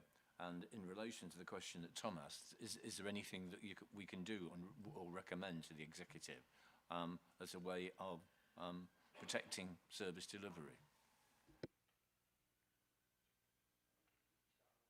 I'll start and then perhaps hand over to Andrew, then Chair, if that's okay. But certainly from a monitoring those programmes point of view, we are doing that on a very regular basis and understanding what that slippage means. Does that mean that everything moves to the right on a timeline, or are there other wider implications than that? And so we are working through that process, project by project, programme by programme. So that is being done. The overall impact on budget setting in future years, etc., I'll perhaps hand over to Andrew if he's comfortable to take that, please. Thank you. Yeah, thanks, James. So I think the key point on the capital report is if we look at the summary page on 91, is the bottom bullet point really. So what we're reporting is an in-year position, albeit a lot of that, obviously mitigating factors, it's delays, it's issues that certain projects have hit, But the key point is the whole life budget position, really, which is relatively there or thereabouts. I think in terms of the advice perspective, just adding to what James has said, and it came up again, and I'm referencing something that was an informal session, but yesterday it's still quite early to tell in terms of what the full impacts of, whether it's the inflation, whether it's the decisions that the government are going to be making on things like interest rates, and that might come up in the Treasury Management paper later with Karen. Part of that advice is reach a settled position before you make any knee-jerk decisions about whether you're going to stop stuff. We know that we need to absorb some post-COVID costs into the capital programme. Michelle referred to those earlier. But there is still a potential fork in the road that this might just be a blip, or it might be a long-term structural correction, in which case, absolutely, the advice position would change at that point around, continuing to cut one's cloth accordingly, I think. And feed in as new intelligence becomes available, like James was referring to, and indeed Councillor Smith referred to in terms of the American issue. Yeah. Okay, thank you. Anybody else wants to make a contribution? Going once? Okay, twice, 3 times? Okay, so just going back, consider the attached report and to determine whether the board supports the recommendations the executive has set out in the report. I think that's the case. Any additional comments to be passed on to the executive next week in relation to this item? The ones that have been raised and the answers given by Michelle and James and Andrew have been captured. Okay, so have we got an agreement that we should proceed as directed? So all those in favour? Those against? Any abstentions? Fine, so on behalf of OSMB, I'll be passing on those contributions that have been made so far. Thank you, Michelle. Thanks. So we move on to item 10, which is draft infrastructure funding statement. Welcome to Brendan Gallagher. We're going to receive a report from him. He's Principal Planning Officer Infrastructure, which asks the board to consider a report on the draft infrastructure funding statement, which has been presented to the executive on the 7th of December. Over to you, Brendan. Thank you, Chair. Can you hear me? Yeah, good. So as you said, this is about the draft infrastructure funding statement, or IFS, and you will see the recommendation to the executive and the draft report from page 111 of your agenda pack. Essentially, this is about developer contributions, which do what they say on the tin. They are contributions by developers to infrastructure and other things.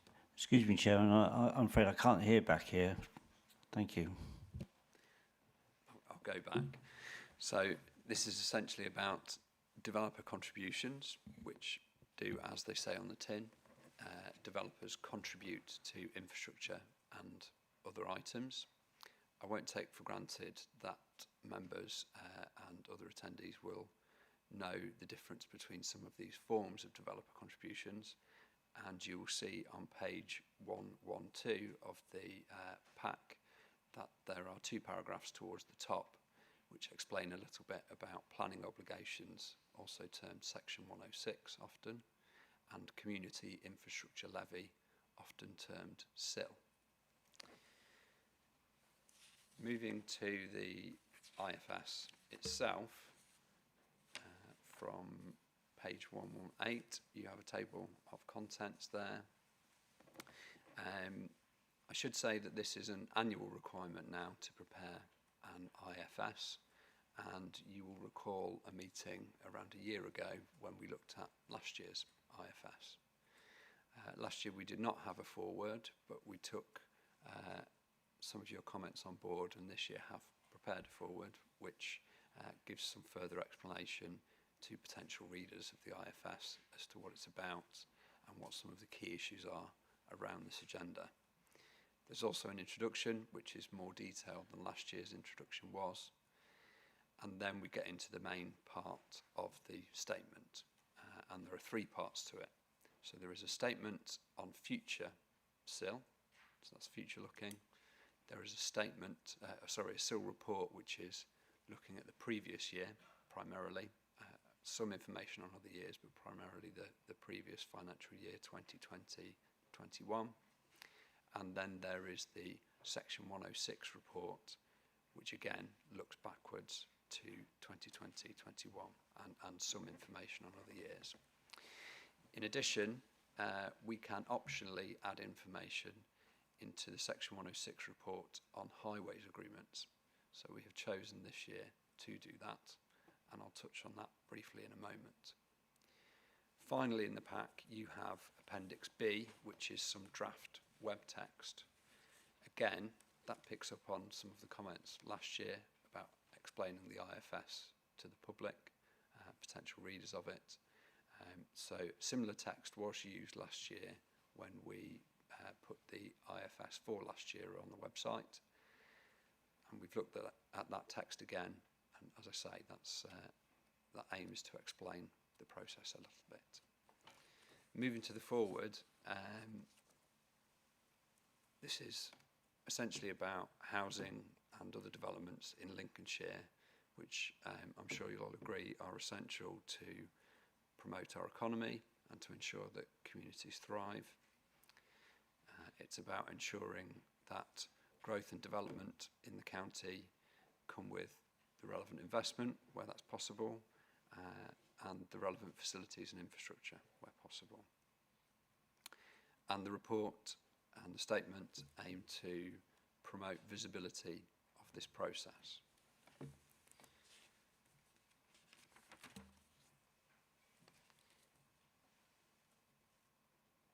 Moving into the statement on future SIL,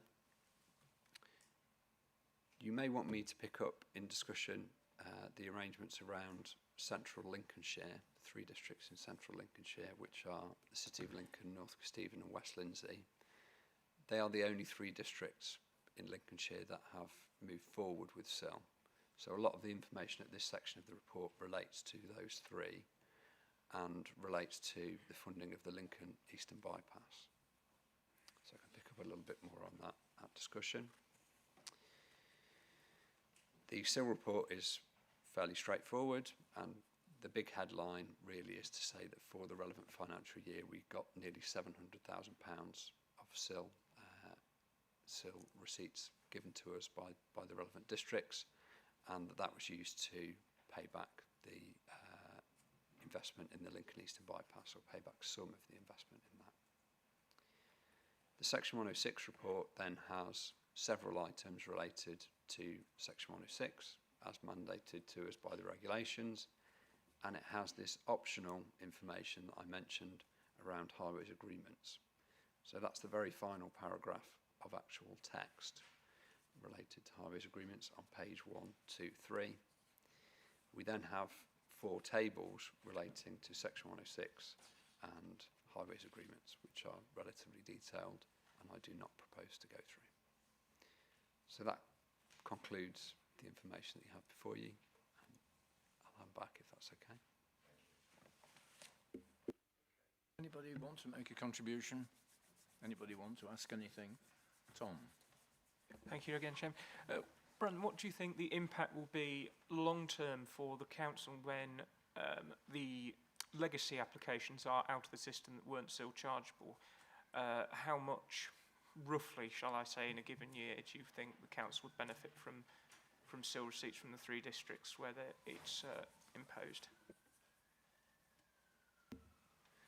A little bit of crystal ball gazing, but assuming that lots of things stay the same, for example, that the SIL rates aren't increased in the short term, my calculations would be about £1 million per year, give or take. And in years where there's greater housing delivery, it might be slightly higher, and in years where there is less, it might be slightly lower.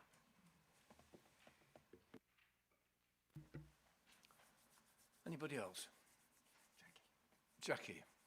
Yeah, just thank you, Chairman. Just a quick question. It's an awareness, really, of there's quite a lot of unhappiness in different villages and areas about the use of SIL and Section 106 money, about the disconnect between the areas where the properties are going up and where the money is spent.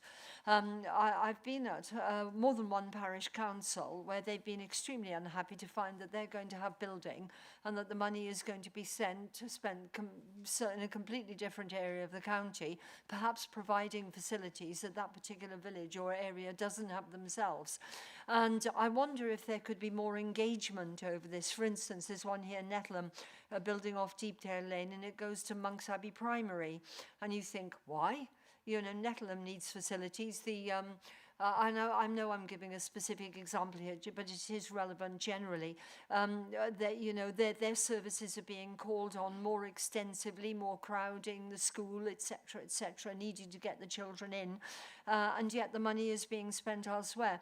And I wonder if there can be some real open explanation of why this is, because certainly I do know that the parish councils are very unhappy about it, and it's not just in my division, Chairman.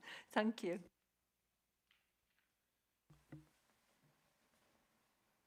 Thanks, Brendan.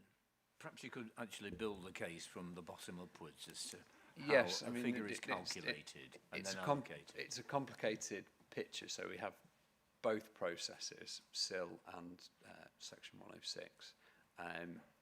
Both, to an extent, are informed by what we would term development viability, essentially how much cash there is in building houses and other things.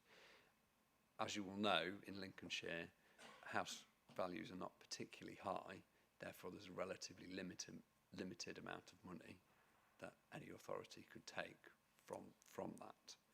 I won't go into too much detail about the mechanics of how all of that works, but there is a political process around setting up policies and procedures around those, both in local plans and in SIL documents.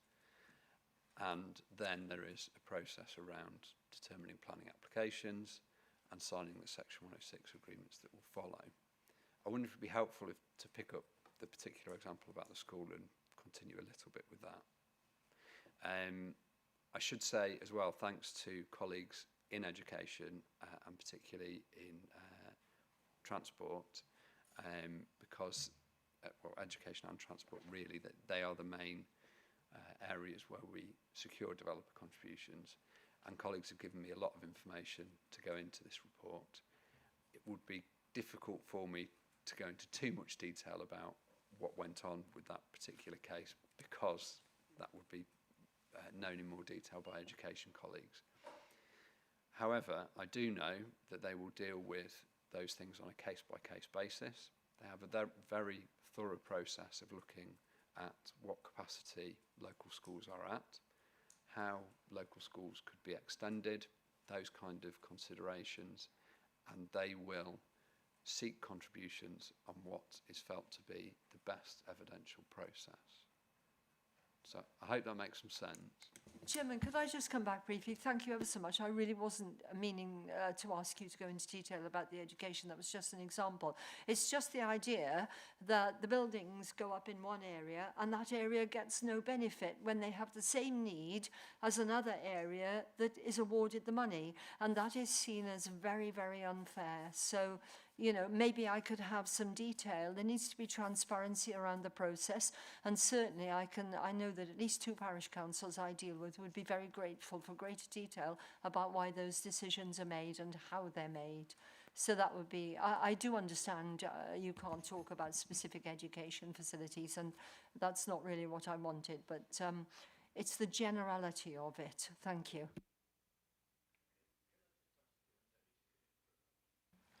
Yeah, thank you. And Councillor Brockway, I'm not sure if it's relevant to this case at all, but one of the things that I found, I found surprising, I suppose, when I first stepped into that world and tried to understand it, is that absolutely the education requirements are built on how many additional places will be needed in relation to the number of houses that have been developed, and there's a formula that will tell you that.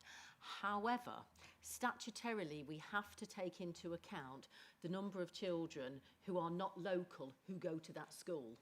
So if the school is full of children where it's not their local school, actually then we can't argue for section 106 because they're not counted within the numbers because it's not their local school.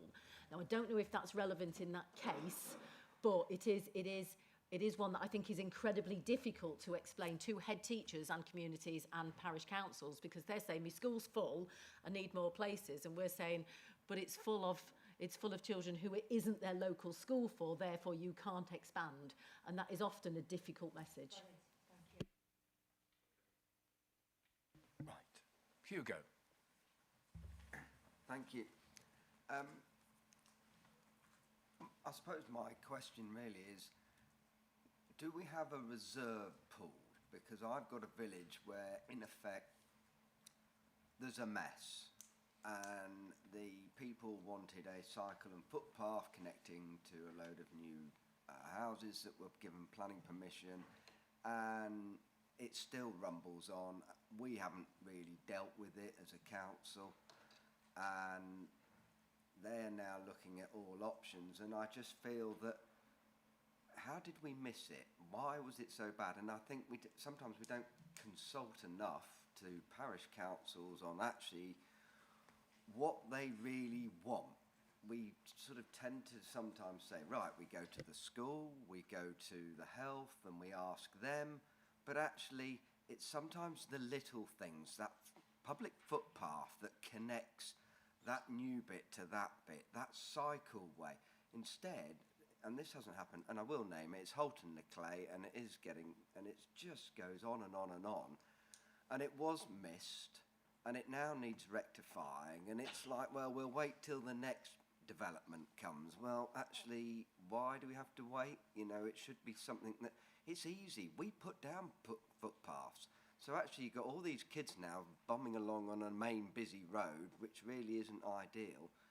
And it would be great if we could have some sort of backup reserve fund and actually sort of look at some of these situations and resolve them, because it just leaves the community feeling a bit annoyed, if I put it very politely.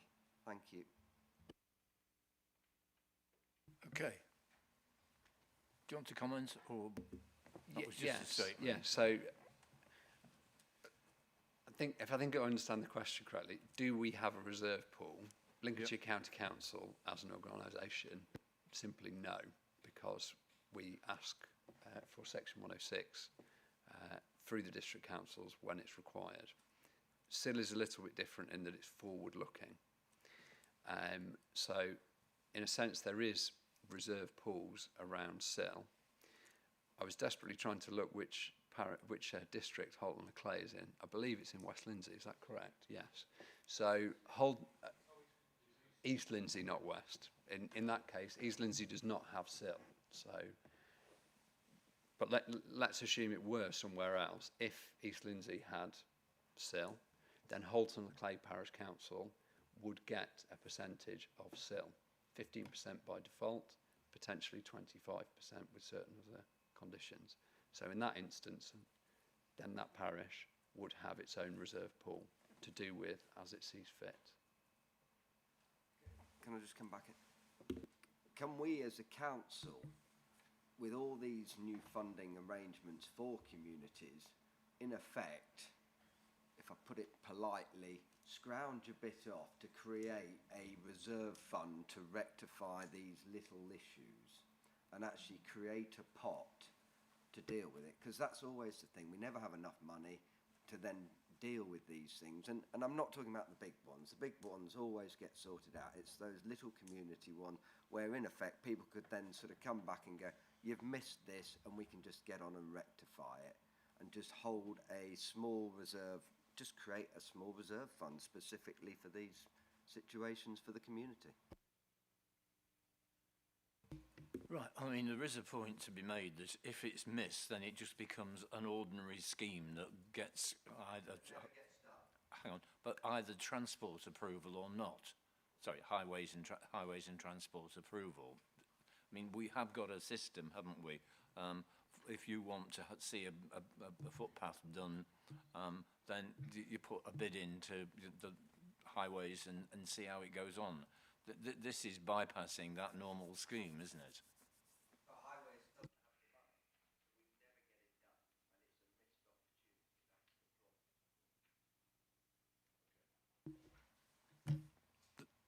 can you add anything to what I've just said? So the way that the statutes are set up, I mean, I can only answer to the statutes really. The way that the statutes are set up around Section 106 and SIL is that it must be justified. If you're asking for money from developers, it must be justified. So it doesn't really work like that, with the exception of parish council SIL money. I can't help but feel, Hugo, that although you've got a valid point, you might well be better off putting it to the Conservative group to see whether or not that could be another one of the pots of funds that that we create. But it doesn't seem to be to merit it under the legislation that Brendan's just been talking about.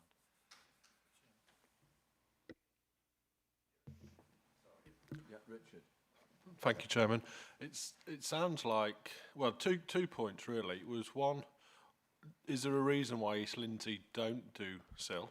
Because that sounds ludicrous to me, really, that people could benefit from it and they're not. And then the other thing is, taking on Jackie's point, really, is it does. I've lost it. Does seem ludicrous that a percentage of the money isn't spent locally, because I think that would benefit everyone, wouldn't it? If that is possible. And I'll take your point back to the exec as well about having a fund. I don't know. I presume Martin's still on as well. So I'll talk to him about that. Okay. Thank you. That's good. Okay. Yeah. Sorry. Thank you. It goes back to Councillor Marflick's point and Councillor Boothroyd's.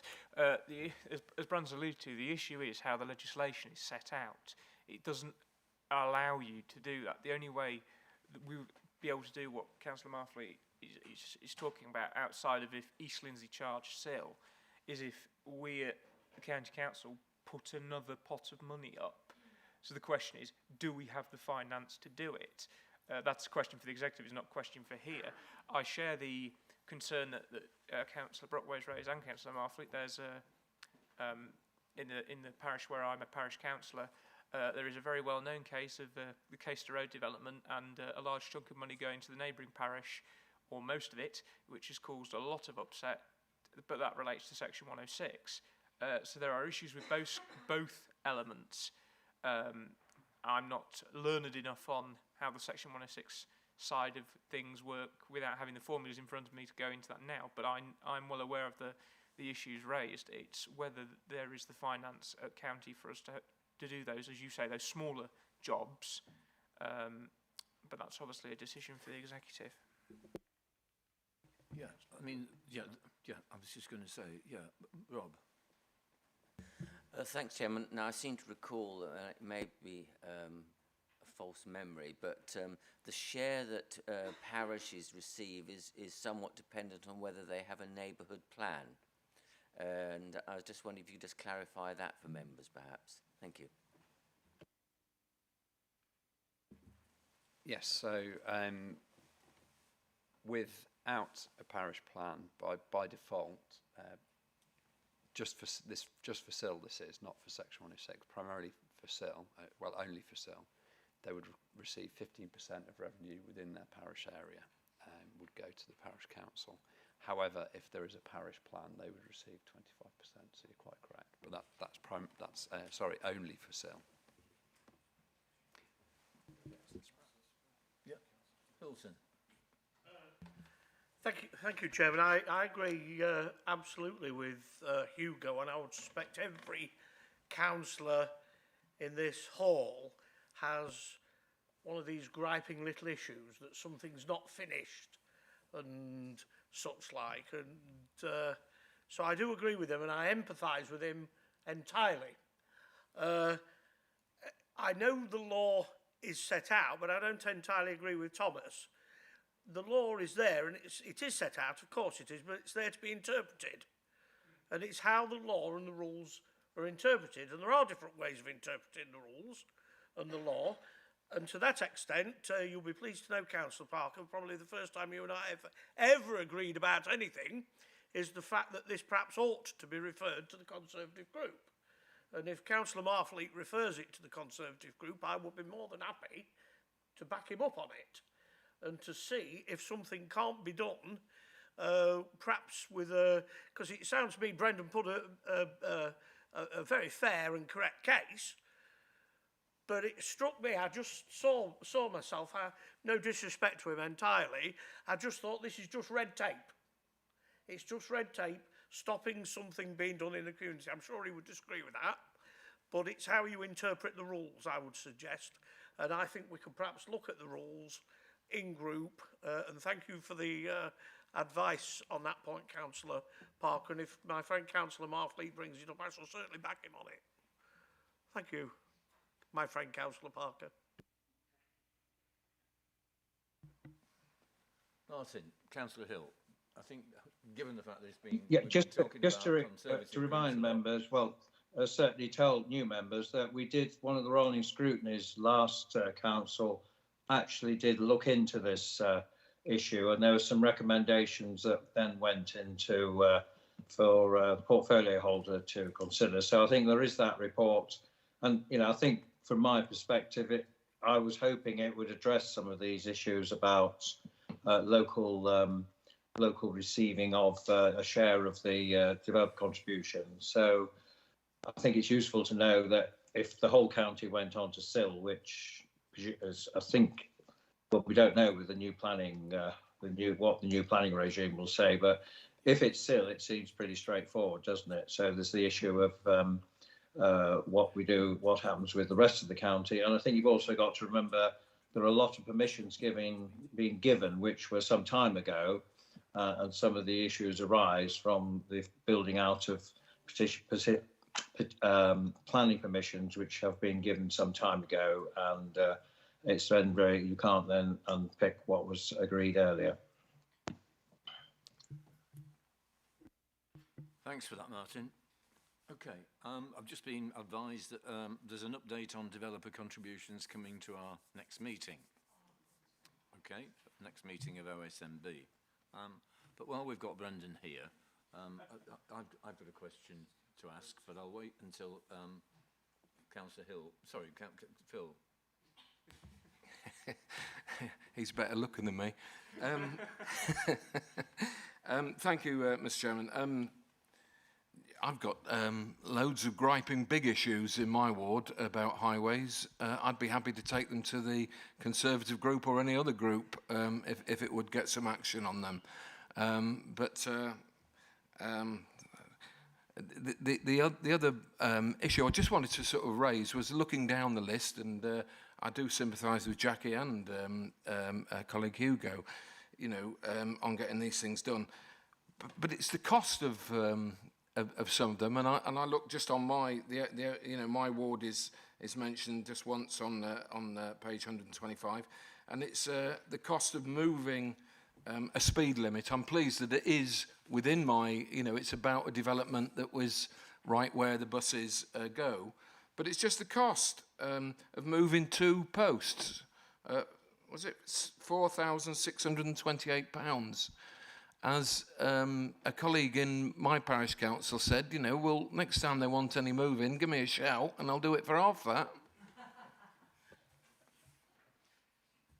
Right, thank you for that. I think just to come in on that, it's more than just the physical cost of moving the post.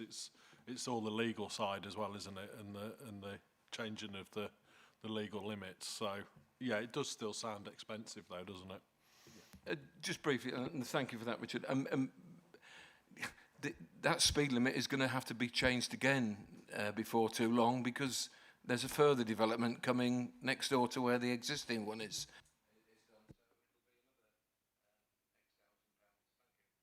Oh, sorry, I wasn't on. Fine. Okay.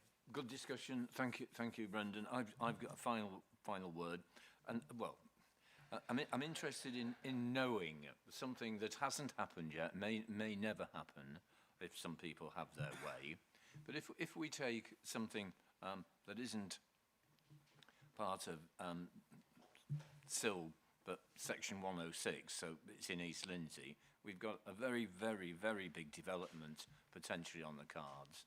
Okay, and I just wonder what would happen in terms of agreeing what is possible at Thedlethorpe if planning permission was given? In other words, what factors would be taken into account? Because potentially there is section 106 beyond anybody's dreams, potentially at least.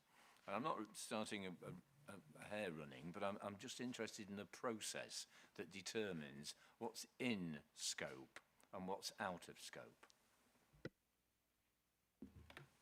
Thank you, Chair. That's based on the planning application, the matters that are relevant to the planning application. So one of the first bullet points under the guidance and under the statute around section 106 is that they should be necessary for planning reasons. And that would relate on the details of the application. So depending what is on that site and how it is proposed for that site to be developed, the District Council with ourselves would assess potential impacts, and then we would come to an agreement as to what impacts need to be mitigated in order for us to potentially, or for the District Council potentially, to grant planning permission. So it's planning reasons. Anyone else, finally? Going, as it were, gone. Right, so what are we expected to do? Okay, here we are. Action required. OSMB is invited to consider the attached report and determine whether the board supports the recommendation of the executive, which is, you know, to publish this report, and agree any additional comments to be passed on to the executive in relation to this item. Sorry, Nigel. Yeah. Councillor Hill's got his hand up. Is that a legacy hand or? Councillor Hill, are you still online? Yes, I am. It's just on the Thedlethorpe, because obviously I'm the council's rep on the working group, just on the previous matter. I think you just got to remember that is a national determination because it's a large application.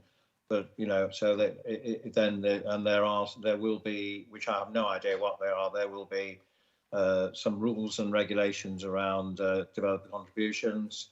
And I think the other issue is if the working group is then turned into a community group, then the local area yet to be determined will receive £1 million a year.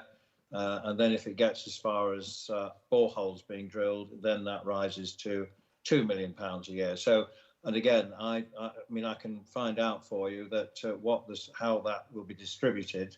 My understanding is it would be to the local parish area, whether that's the parish council or not, I don't know. But I think in terms of a national infrastructure scheme, as you say, there could be a lot of money coming in all sorts of ways, but I'm not sure whether anybody understands in the room what those rules are for national schemes. That's helpful, thank you. Okay, so agree any additional comments? Well, those have been captured by our Democratic Services colleagues. So if we can move to a vote that we have considered the report and we have agreed additional comments to be passed on. All those in favour of that recommendation, please show. Thank you. And those against? Any abstentions? No, that's carried then. Thank you. Okay, draft infrastructure statement. Item 11, Scrutiny Committee work programmes. This item is about Environment and Economy Scrutiny Committee, the Highways and Transport Scrutiny Committee, and Flood and Water Management Scrutiny Committee. So can I start off with Councillor Ray Wotton, please? Yes, thank you very much indeed, Mr. Chairman. First of all, I say thank you for moving this up the agenda. It's unfortunate that I have a district council meeting at the same time. In fact, it starts in about an hour.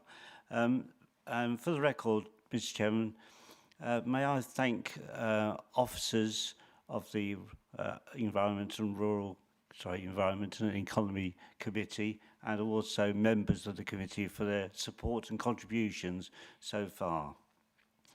Mr. Chairman, what members have in front of them is a detailed account of items already taken in the meetings that have already taken place in the council term. The committee has recorded its support on recommendations made to executive level decision makers on 5 occasions. This included the grown on of business space in market deeping, the changes to the household waste recycling centre operation and the construction of the hub building in the South Lincolnshire Food Enterprise Zone. The committee also debated and expressed its views in relation to the invitation to join a geological disposal facility working group in eastern Lincolnshire and recorded its support towards being part of the working group with a view to help the local community and shape any future decisions in relation to the subject, which is what the leader has just spoken about. As part of the consideration of this topic, the committee welcomed the attendance and contribution to the discussion of the leader of the campaign group. Another important topic that the committee had the opportunity to consider and contribute to was in relation to the discontinuation of the supplementary waste collection service at Stamford and Maplethorpe. In relation to this, the committee received a petition from a resident of Stamford and gave them opportunity to attend the session and put on record their views and arguments, and also received a number of emails from similar residents in that area. Future items, Mr Chairman, the committee's future work programme is set out on pages 132 to 142, which you have in front of you. At our next meeting on the 30th of November, the committee, in addition to its quarterly performance report for environmental economy and waste services, will be receiving an update on the Levelling Up agenda across the county, including the Levelling Up Fund and Community Renewal Fund, which represents an opportunity for the committee to bring shape the council's work on the UK Shared Prosperity Fund. The committee will also consider the work carried out to identify strategic infrastructure across Greater Lincolnshire through the development of the Strategic Infrastructure Development Plan. We will hear about the steps taken to date and will have the opportunity to discuss future priorities and next steps. Last but not least, the local tree strategy will be considered, and that's most important, particularly to residents of the Grantham area, which have quite a substantial application to have trees taken down. And the committee will also receive an update on the Green Master Plan and progress made towards achieving the Council's target to reach net carbon zero by 2050. Moving forward to the committee in January, we have the next revenue and capital budget proposals for place and community services to consider and pass our views on the flood and coastal resilience and innovation programme business case that will be submitted later in April. Happy to take any questions, Mr Chairman. Thank you. Thank you. Comments? Very welcome. Yep, Councillor Marfleet. Thank you. Very interesting. And my comment really, having sort of looked at your agenda for the for November, well, not next November, next week, the tree strategy, the right tree in the right place. Completely agree. I've read that and it is very interesting. I have actually just sent an email, well, before, to Andy Goodison about it, because one area when I drive here today and I go through a lot of our linear villages, and the one area that could be so improved is tree furniture. Lined streets with trees looks amazing. Wherever you go, those areas look better. The people within those areas look better.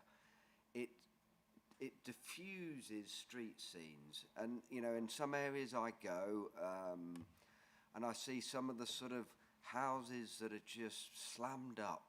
They fail our communities. You know, in some areas I think, you know what, they look awful. They don't bring out the best of anybody, and it's shocking. And actually the only way you really can ever rectify it is actually street scene, and trees improve that street scene incredibly. And the reason why I'm raising it here is because one area that a few years back, this council had its own tree nurseries, and we used to offer trees to the community, and the uptake wasn't really very good, which is why we've sort of shut the nurseries down.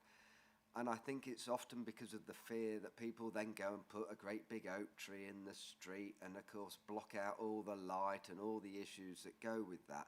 And this approach of the right tree in the right place is fantastic and is right. The street scenes in our villages is where, and our towns is where we as a council can really engage and actually create a buy-in. Going to a farmer and actually putting new woods down is pretty much down to a farmer, whether he chooses to do it or not. But we can do this. But actually, I think that what we often need to do is, in effect, create a photo montage of what it would look like to sell, provide tools that actually gives people the vision of what their street scene might be like.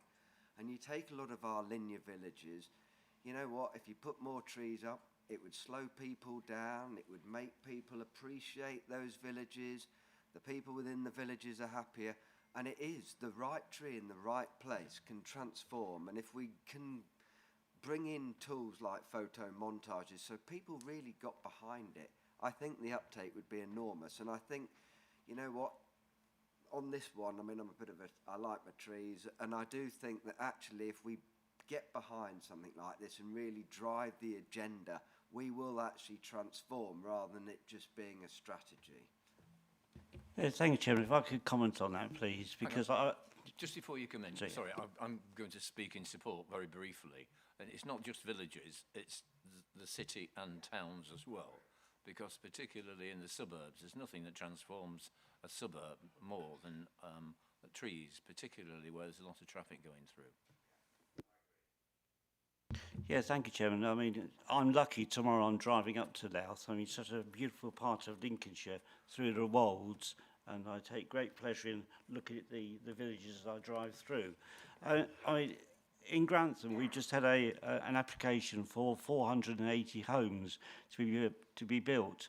It's gone through the planning process, but now we're actually going to have streets lined with trees, which is a really great improvement for the area and for the people that are going to live in that area as well.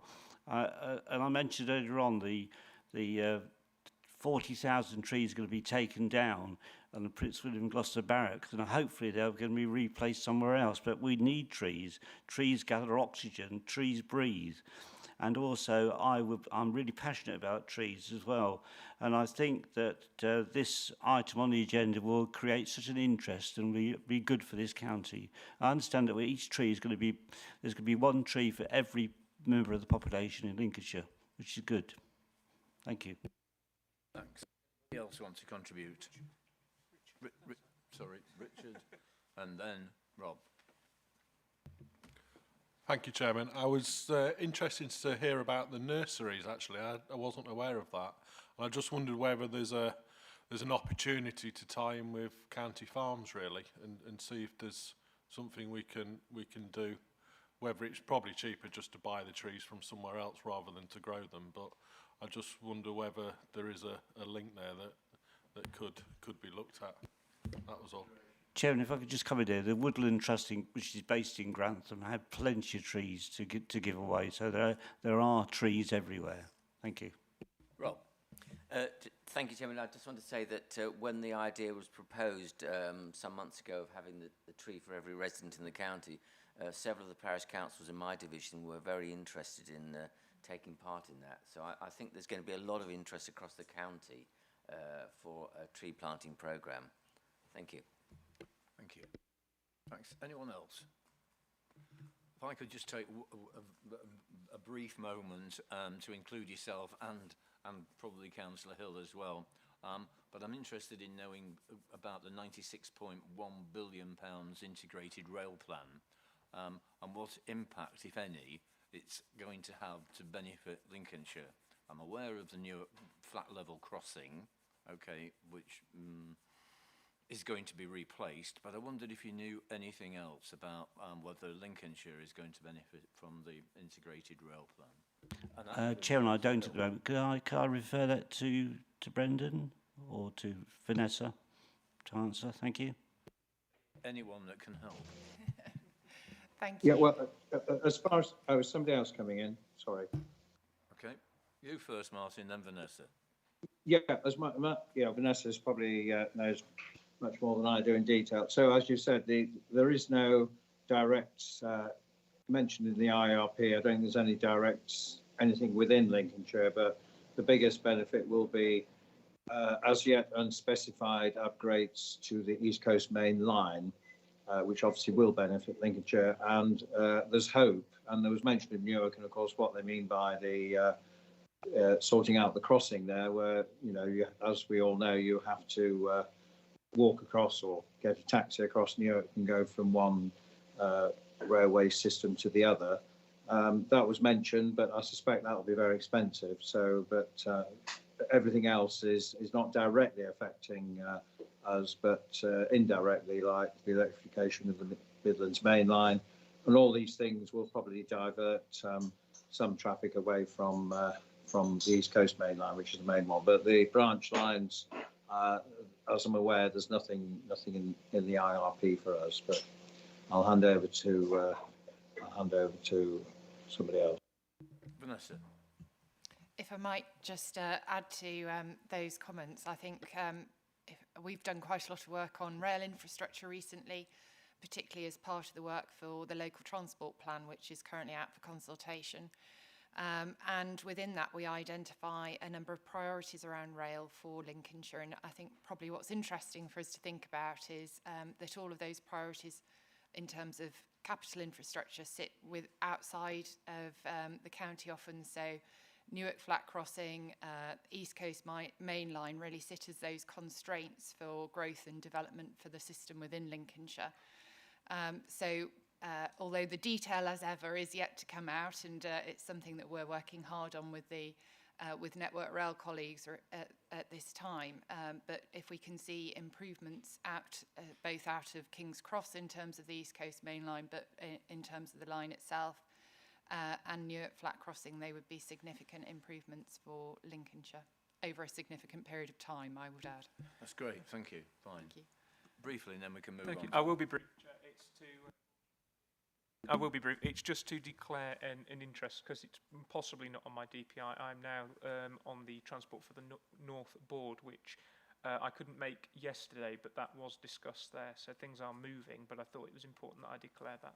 Thank you. Thanks. Okay. Thanks for that. Yep.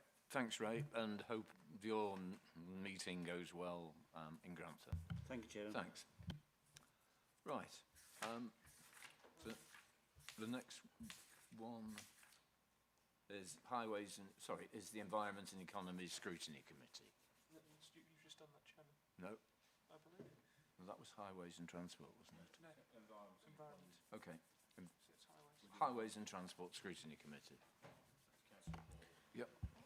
Welcome.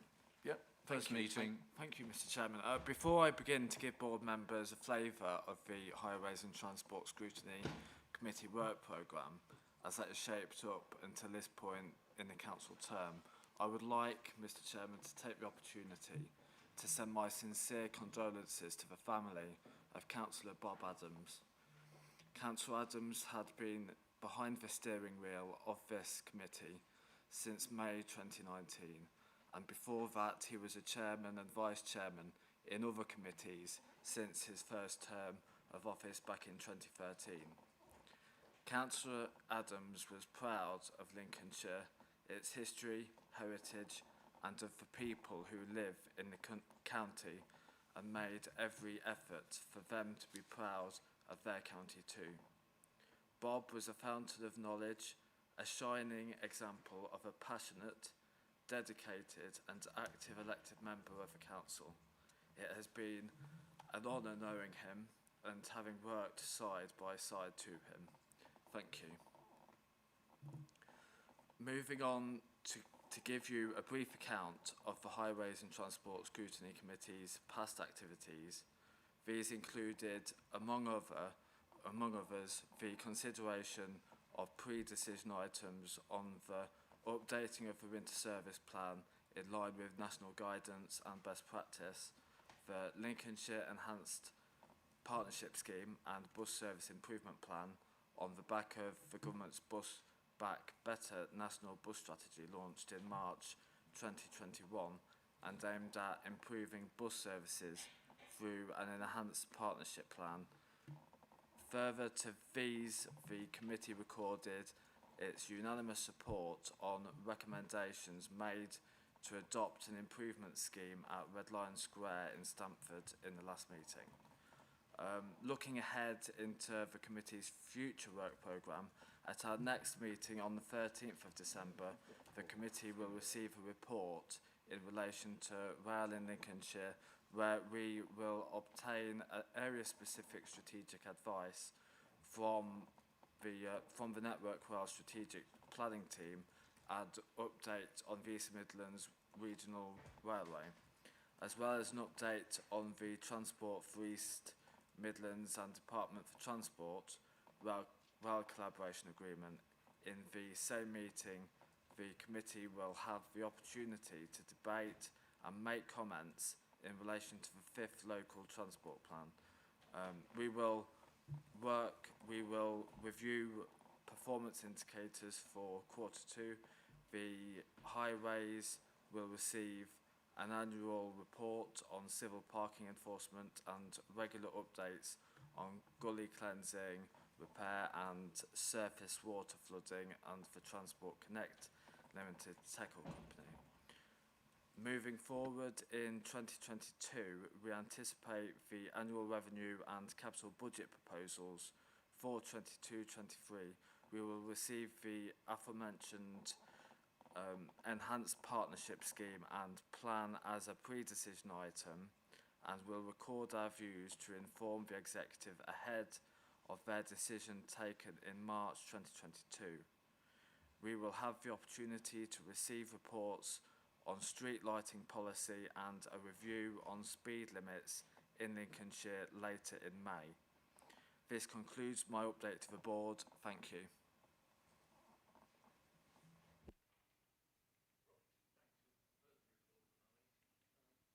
Heard the report from Alex. Anybody got any questions? Hilton. Thank you very much, Rob. Can I associate myself with the comments that Alex has made in regard to Bob, and to thank Alex for his report. In the area I represent, the ongoing arguments relating to TROs, and I think it's very important what he talked about civil enforcement, because you can put however many yellow lines down you like, wherever you like, unless you've got somebody to enforce it, it means nothing. And I've got a couple of major gripes in my area, and I would suspect we all have, yourself included, Mr. Chairman. So can I ask that perhaps a greater emphasis be given to the civil enforcement side of it? Sorry, have I said something? Oh, sorry. Sorry, Nigel. Yes, so a little bit more emphasis perhaps to that enforcement side, if I may suggest, Chairman. Thank you. Sorry. Yep, you're hearing it straight from the horse's mouth, so from one councillor to another who wants to see more enforcement. Okay, that can be done outside this meeting, I'm sure. Right, Tom.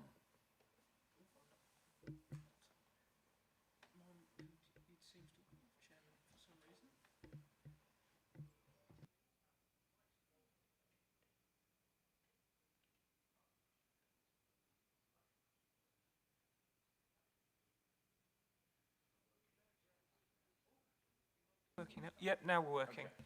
Apologies for that, Chair. Is it working now? I don't know if it's possible, but I certainly from in my very rural division, I know the speed limit policy review has generated some interest, because I've brought things up with Jean because there's been some, shall I say, issues that aren't covered in the policy. Could we make sure that that review and the chance to comment was given to all councillors, because I'm pretty sure that's quite an important area for all of us. I'd also like to echo both points that Councillor Spratt made in terms of Bob, because I unfortunately didn't have time to know him as well as either of yourselves, but the few times I did get to speak to him, he seemed like a very good man and a very, very kind man, and I will personally I will miss the chance to speak to him, and I'm sure his family all the more. And as Councillor Spratt said, enforcement of WL lines is a big issue. We've all got problems, but if they're there and they're not enforced, people will learn very quickly they're not enforced and just quite frankly do what they like. So we need to, within our budgetary constraints, do what we can to make sure they're properly enforced. Thank you, Chairman. Alex, as the new chair of the Scrutiny Committee relating to highways, you can expect to be bombarded by every councillor with special pleading. And, you know, my street is so bad, you know, I'm not saying that, but okay, so just get used to that. A deaf ear is probably best for the first couple of months. Anyone else want to speak? No? Okay, can we then move on to Flood and Water Scrutiny Committee report from Paul Skinner online? Over to you, Paul.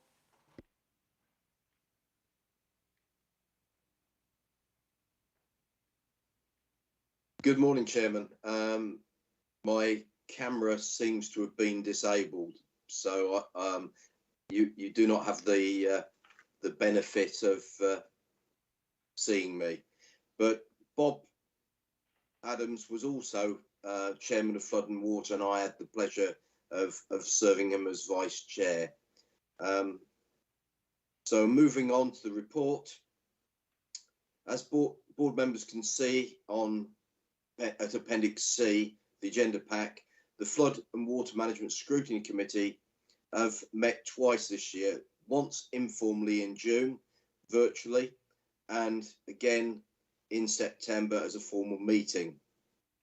At the September meeting, the committee received standing updates on current investigations undertaken under Section 19, as well as a comprehensive update from all of our partners, that's the Environment Agency, Anglo Water, and some of the internal drainage boards.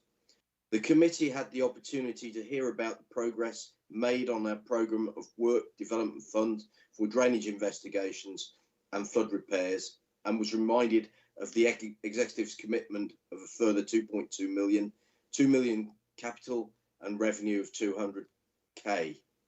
And this is been made available to address drainage and flooding issues in Lincolnshire through a varied programme which included investigation work and proposed delivery of more substantial drainage and flooding schemes which should address some of the long-standing issues across the county.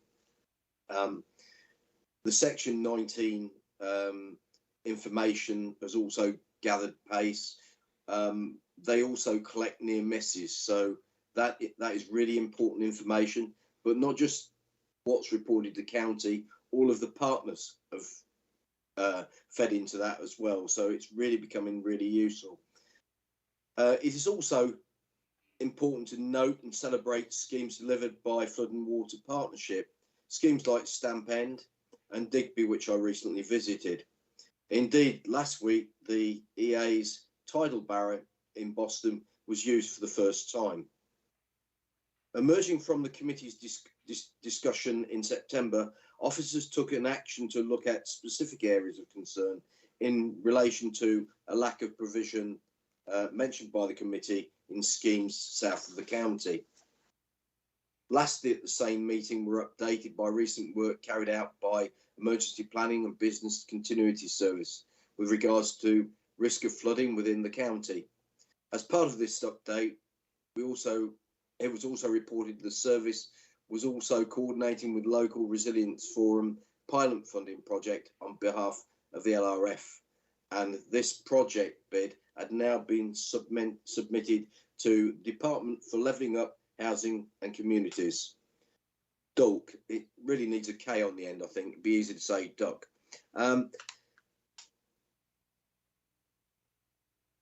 If successful, the project would further enhance the work carried out by this service.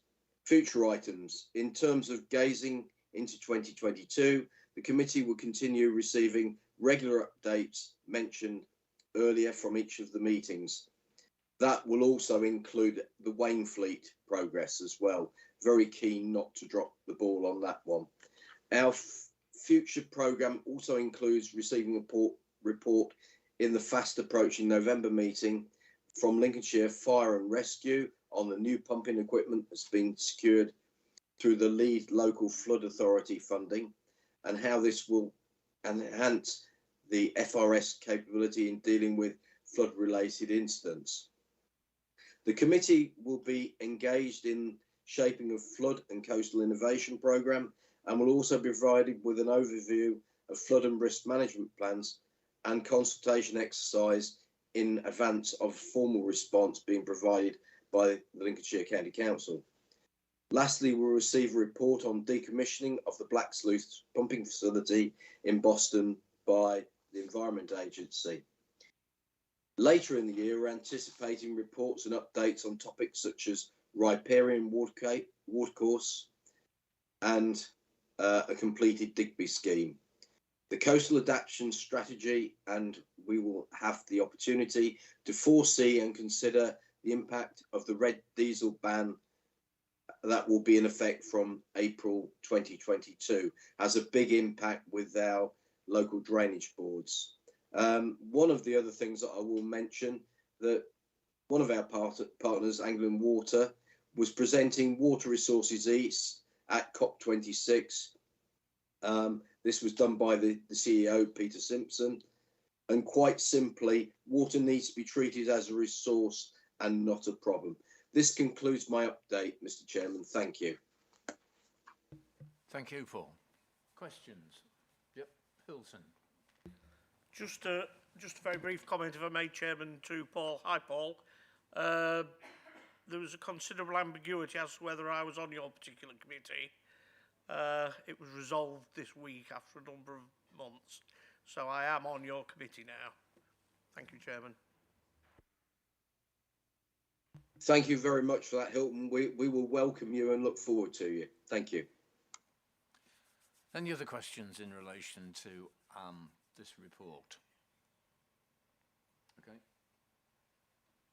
Flood and water management, yeah. Going, yeah. Sorry, what's that? No. Right. Thank you for the report, Paul. Important area. One contribution. So, if we move on to the generality, we've received 3 reports, and we're required to determine whether it's satisfied with the activity undertaken since June 2021 by the 3 committees.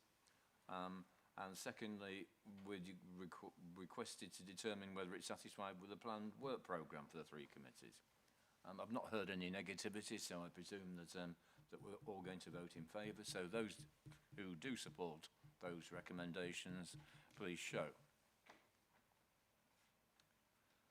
Thank you. Those against? Any abstentions? No. That's carried then. So we move on to item 12, which is Karen. And hiya. So Treasury Management Performance Report, quarter 2 quarter 2. We've got a Treasury Management Report. I'd like to welcome Karen Tong, fresh from our session yesterday. So those members who attended it should have your good questions to ask. Over to you, Karen. Thank you, Chairman, and good afternoon, everyone. Hope you can all hear me okay. This is the Treasury Management Performance Quarter 2 report to the 30th of September. This compares activity and performance in this period against the strategy that was set for 21-22, which was approved last March. As indicated in yesterday's training, the report follows a usual pattern of 3 main areas, namely the economy and interest rate, investments and borrowing. So I'll keep my review brief because I'm conscious of the time and it'll hopefully give you more time for some questions.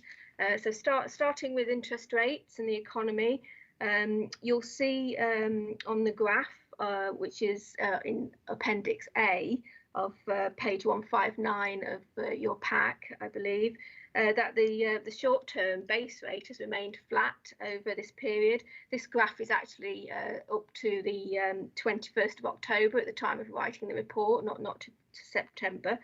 And you'll see that there's been no increase in base, and as market expectations of an increase in the base rate in November by the MPC due to inflationary pressures didn't actually materialise. You can see from the table on page 160 of the pack, which is Link's forecast of interest rate movement, and Link are our Treasury advisors, that they expect the next increase in rate of only 0.25, sorry, I should say 2.25%, as in early 2022, probably February. So the graph also shows that long-term rates remain volatile, as there are many upward and downward pressures affecting these. Although the overall balance of movement forecast is still only for a gradual increase of long-term rates over the next 3 years by around 0.1 per annum. And this forecast, again, you can see on the table in page 160.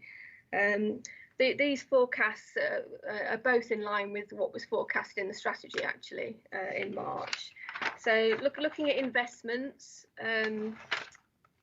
you can see the detail of activity on investments on Appendix B, which is page 167 of the pack. And you'll see on this appendix that the balance of investments have remained high. In fact, it's good to look at the graph on the top left of this appendix that shows this. But whilst balance remains high, and it was about 363 million of investments today, the investment return you can see as stabilised at around 0.23%, and that's shown by the line on that graph as opposed to the bar charts, which is the balance. This return has actually increased slowly since this time and is now hovering around 0.27. So we're seeing a gradual increase as market expectations for an increase in rates is increasing the rates available in the market. More stable cash flows now this year as opposed to last year with COVID has enabled liquid investments to be kept lower, which yield the lowest, and the weighted average maturity of investments to remain at around 144 days. And it shows that by doing this, benchmarks have continued to be exceeded by following this strategy. Looking at borrowing now, I'll turn to borrowing. This is shown on Appendix E, page 185. And you'll see from this appendix that actually no external borrowing has yet been taken to date. What work is actually being undertaken at the moment to assess what level of internal borrowing would be appropriate this year. Internal borrowing is actually using the cash resource of the council to finance capital expenditure instead of actually borrowing externally. And given with the cash flow high, the consistent high cash balances available, and a small risk of long-term rates increasing significantly, we're looking at this what would be appropriate level of internal borrowing. And in fact, this approach is consistent with CIPFA's revised changes in its code of practice consultation.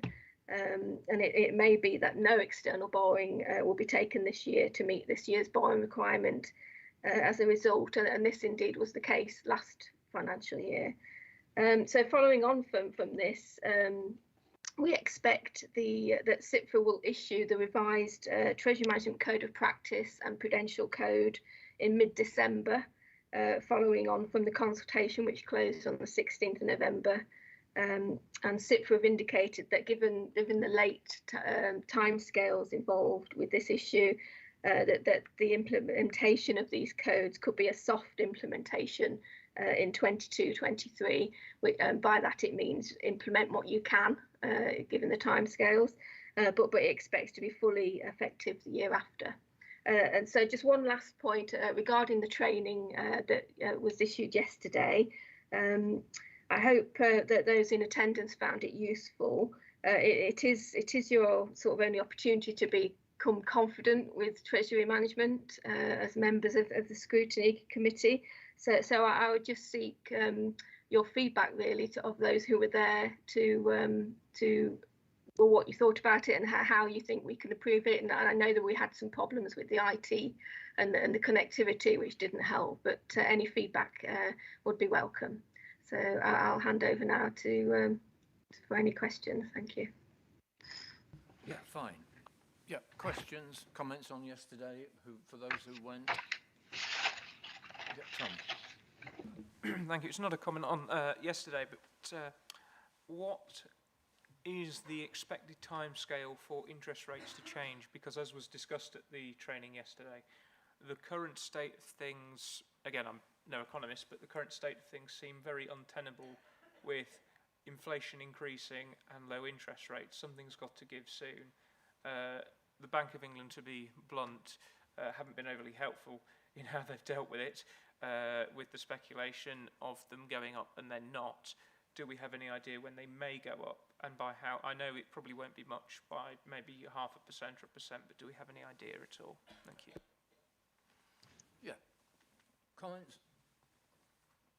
Yes, well, like I say, our advisors' expectations are for the next increase to be probably February, maybe after. The increases tend to follow the quarterly inflation report from the Bank of England, which are set quarterly periods.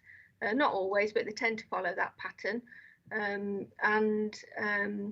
Whether that's right or not, we don't know, because it's influenced by economics, really. That there's a lot more at stake than just tackling inflation, although inflation is important at the moment. But there is also, they have got to look at fiscal policy as well as monetary policy in terms of, you know, tax rises affecting the economy and so forth. So it's difficult to say, and the Bank of England sometimes, I feel, comment on likely increases that are coming, or likely effects and things, just to influence the market without having to do anything in the end, because the market will take what they say and then revise their expectations, which doesn't always fall. So there's more to what the Bank of England are doing in their commentary.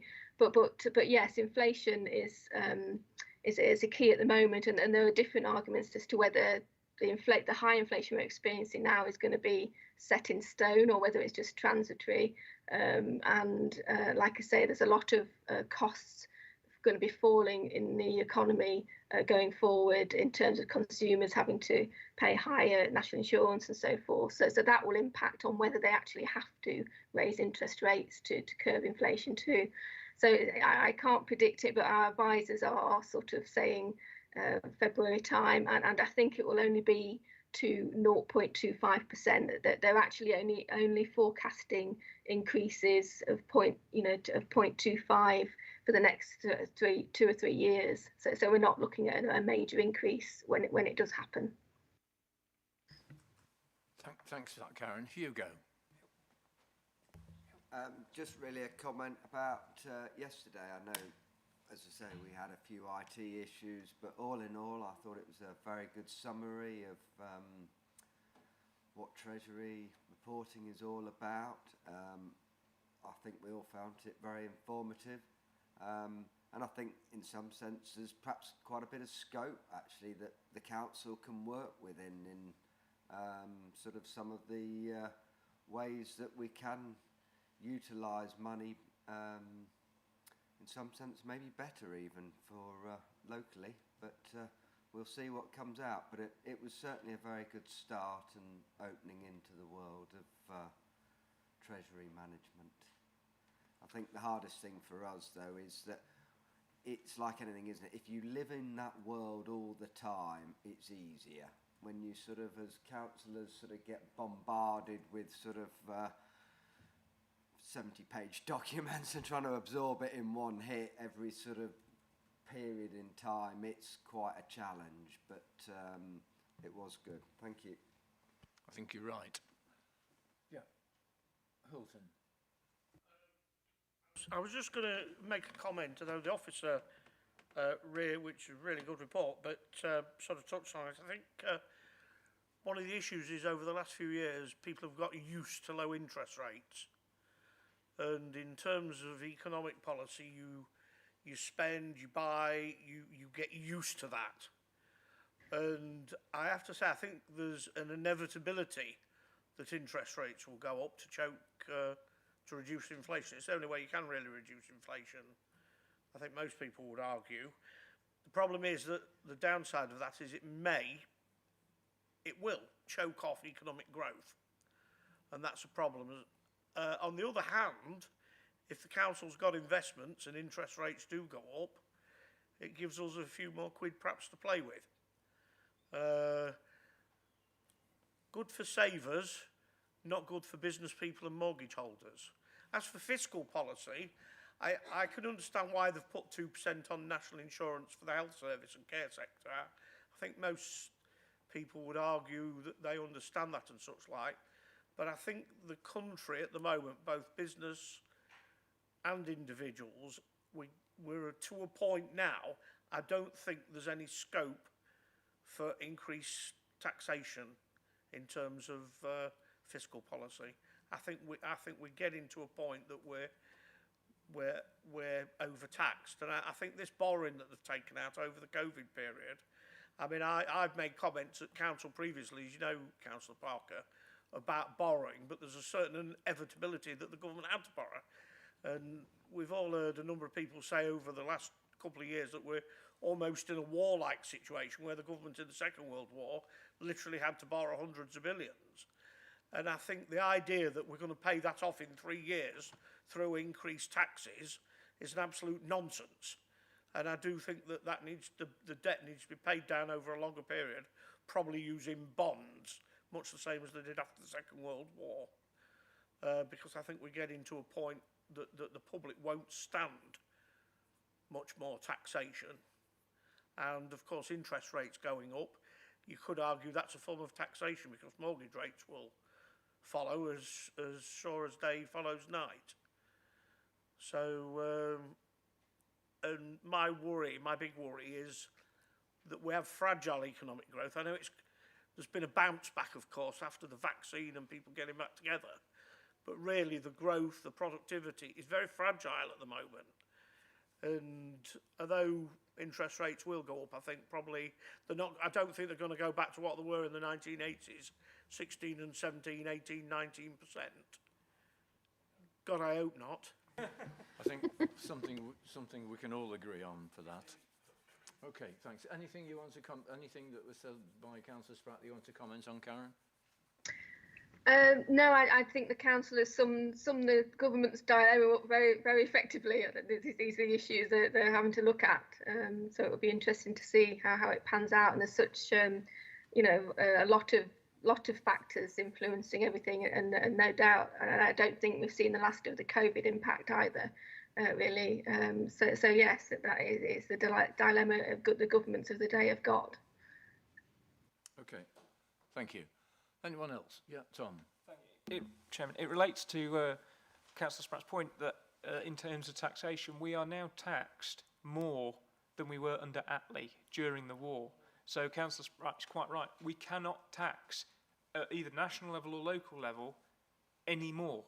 People do not have an endless supply, and there is no such thing as government money. It's only public money. And you can only get in tax what people can actually afford to pay whilst keeping a roof over their head, food and everything else. So how we deal with that is above our pay grade, I appreciate, but it's something we as councillors and scrutineers need to be very cognizant of. And if necessary, we need to be, either as a body or as individual councillors, writing to our MPs and, shall I say, gently getting them to remind Her Majesty's Government that actually, certainly, for example, in terms of adult social care, I think, and this is a personal opinion, it's quite perverse that part of it's funded by county and local government when the Department for Local Government is actually very poor when you compare, say, the NHS, which actually, in comparison, is very cash rich. That actually, personally, is a debate I think that should have been had a long time ago, rather than passing the buck to us at local government. It should be, well, surely it's an extension of primary care. It should come out of the department that's responsible for primary care, so it's joined up. and you don't have the disconnect. Again, that's above our pay grade, but I think that's something we need to be cognizant of, and if necessary, we need to be lobbying our MPs and further up the chain, because the current modus operandi is not sustainable. Okay. Right, back to Treasury Management. Can I just refer us to page 167? Just a comment, a question, I suppose, as much as anything, Karen. And that's, we have investments outstanding of about 350 million, and they're divided into very roughly a third and a third and another third. Liquid assets are at 100 million, and loans for 3 to 6 months are also at roughly 100 million. So that takes up 200 million out of our 344 million, and the rest is spread over. Is there some sort of formula that we use in order to allocate money for time periods, in particularly liquid ones, so that we can get the money back quickly if we need it? But does that third and a third stand the test of time over? Is that what we have as our way of operating? Yes, there's no formula as such, but it's through judgment, really, Councillor Parker. The liquidity element, as I mentioned, yields the lowest, but if you notice on that bar chart, the liquidity element is split into different colours, and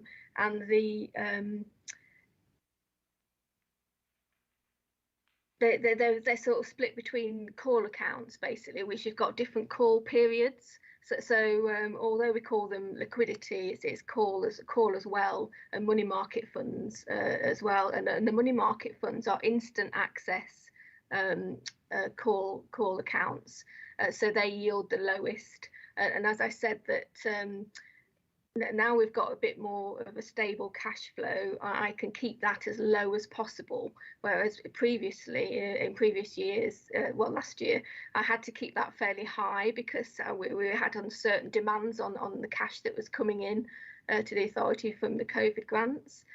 So you know, the formula I follow really is try and maximise the return. And the highest return comes with the longest period that you fix investments for, and vice versa. So it's a question of managing that period, really, and taking the opportunities where they arise to extend that return, as it were. But some of the call accounts, notice accounts, are actually quite high in terms of return.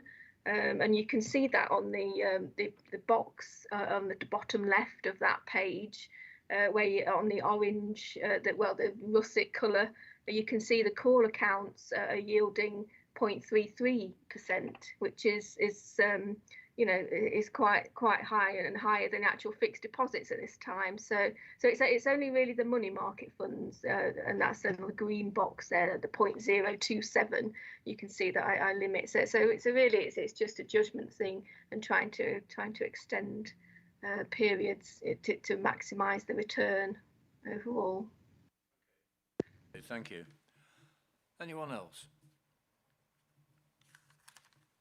No. Yeah, sorry.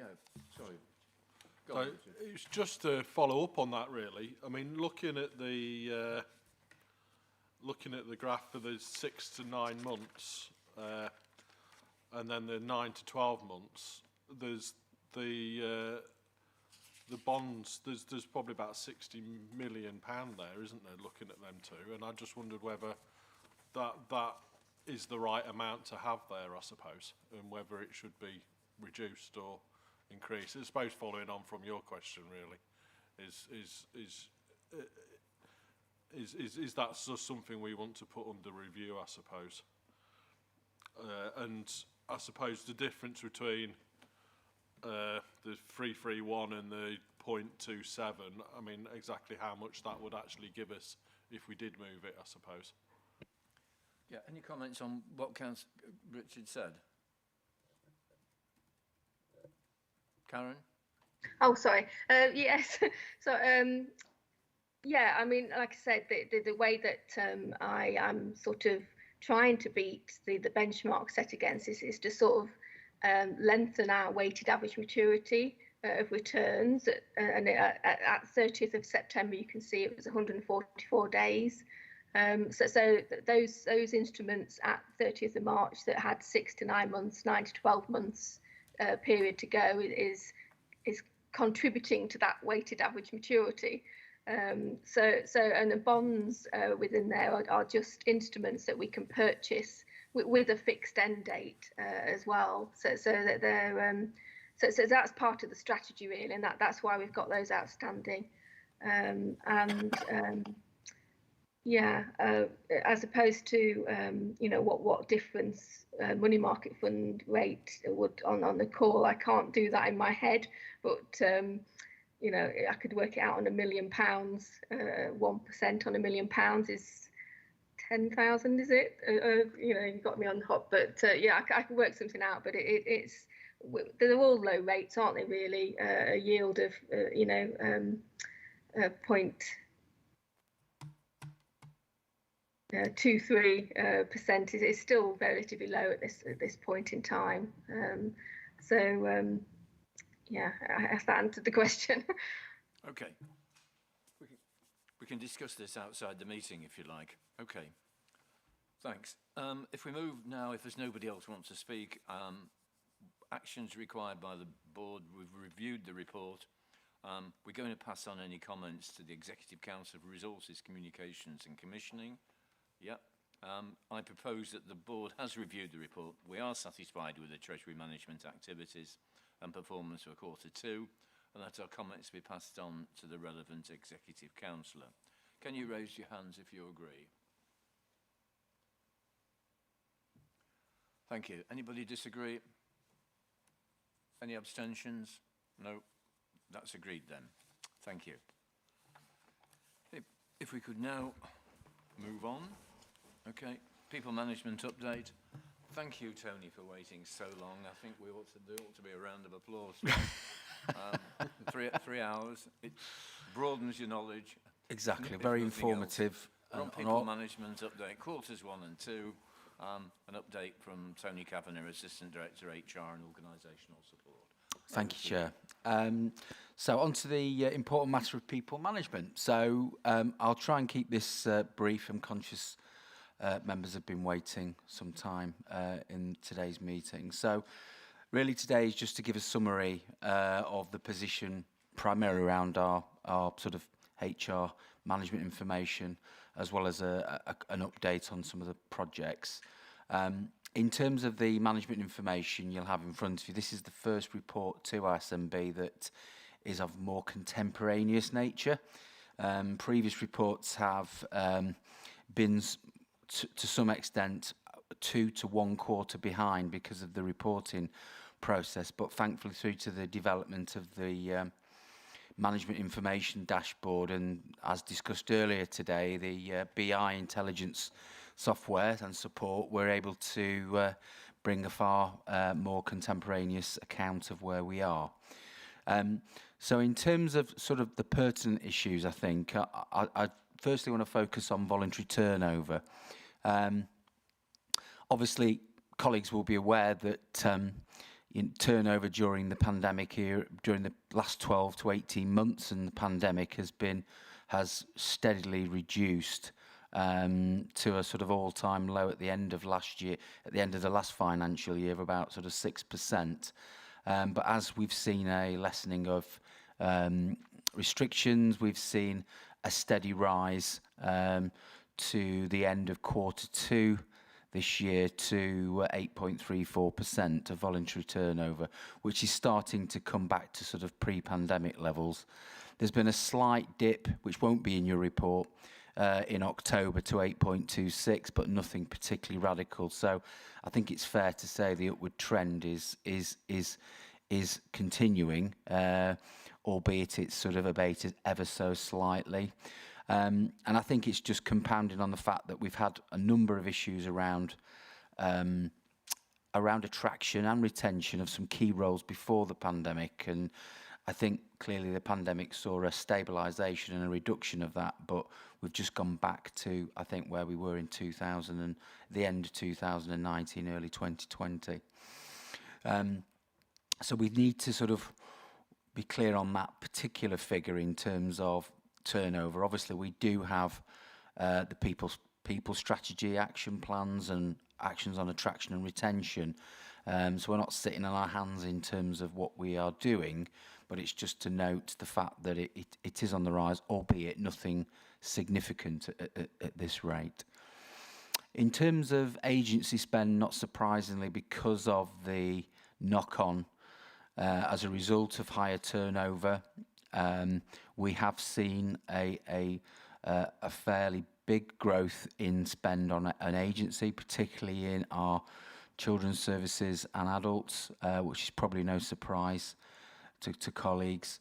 And it's possible that if that trend continues until the end of this financial year, we will probably have a higher spend than we did in the financial year last year, which again will probably be no surprise, given where we were around turnover and the pandemic. But certainly at the moment we are looking at around 5.38 million of a potential spend on that. That in itself isn't, whilst it's a lot of money, that in itself shouldn't always be viewed negatively, in that clearly agency does have an important role in the stabilisation and support during sort of holiday seasons and such like, particularly in our sort of early help and residential services. In terms of sickness absence, this again, we've seen a slow reduction in sickness absence during the pandemic because of the fact we've had the restrictions, but again, we've seen a steady rise with Q2, we were at 7.16%. Now, the positive is that is below the target, the council target of 7.5, and we've only seen a slight rise in October to 7.21. So again, nothing. A bit like turnover, it's nothing particularly drastic. It's just getting back to where we were before. But again, as ever, we've got the appropriate interventions and support that we're doing around our workforce in terms of support. And as contained within the report, it's not just about reacting to sickness absence. We have a lot of proactive measures that take place within the workforce, particularly around mental health, which has seen the launch of the Mental Health First Aid programme this autumn, as well as sort of further investment and around employee support and counselling, and possibly future developments around mental health with the occupational, in tandem with the occupational health contract. So in terms of the picture on the metrics, I think it just mirrors what the whole country is experiencing really, which is, and there was a recent report in conjunction with the London School of Economics, which came out a couple of days ago from the Resolution Foundation, which explained that, you know, the UK as a whole has seen a reduction of nearly 600,000 people in the workforce who have decided either to retire or to stop working and are no longer looking for work. And I think if you spread that across the country, that's clearly going to have an impact on Lincolnshire. In terms of the actual people updates, attraction and retention, just to be clear that there's a big focus at the moment on prioritising, attracting and retaining our workforce. We're in the middle of a piece of work around an attraction and retention framework to enable to look at things from a short, medium and long-term perspective. And some of that work will probably come across informal executive and executive colleagues in due course. And I guess to end on a positive note, in terms of apprenticeships, obviously colleagues in the room will know the work that's being put in around apprenticeships. it's good to see that from a target of 250, as of the beginning of the 1st of October, we were around 294 on roll. And I'm pleased to say at the end of October, which again isn't in the report, we are at 312, which I think is a real sort of positive message around the apprenticeship and use of the levy. But I'll stop there and wait for questions. Thank you.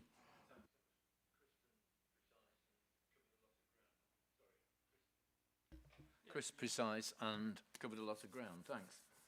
Anybody want to ask Tony any questions? Yep. Hi. Yep. Thank you, Chairman.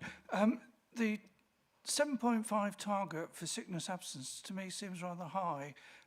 Just comparing it with the NHS, target of 5% up to June 2021, 4.6%. So any observations on that, please? Yeah, thank you, Councillor Thompson. This is in respect of days, not percent.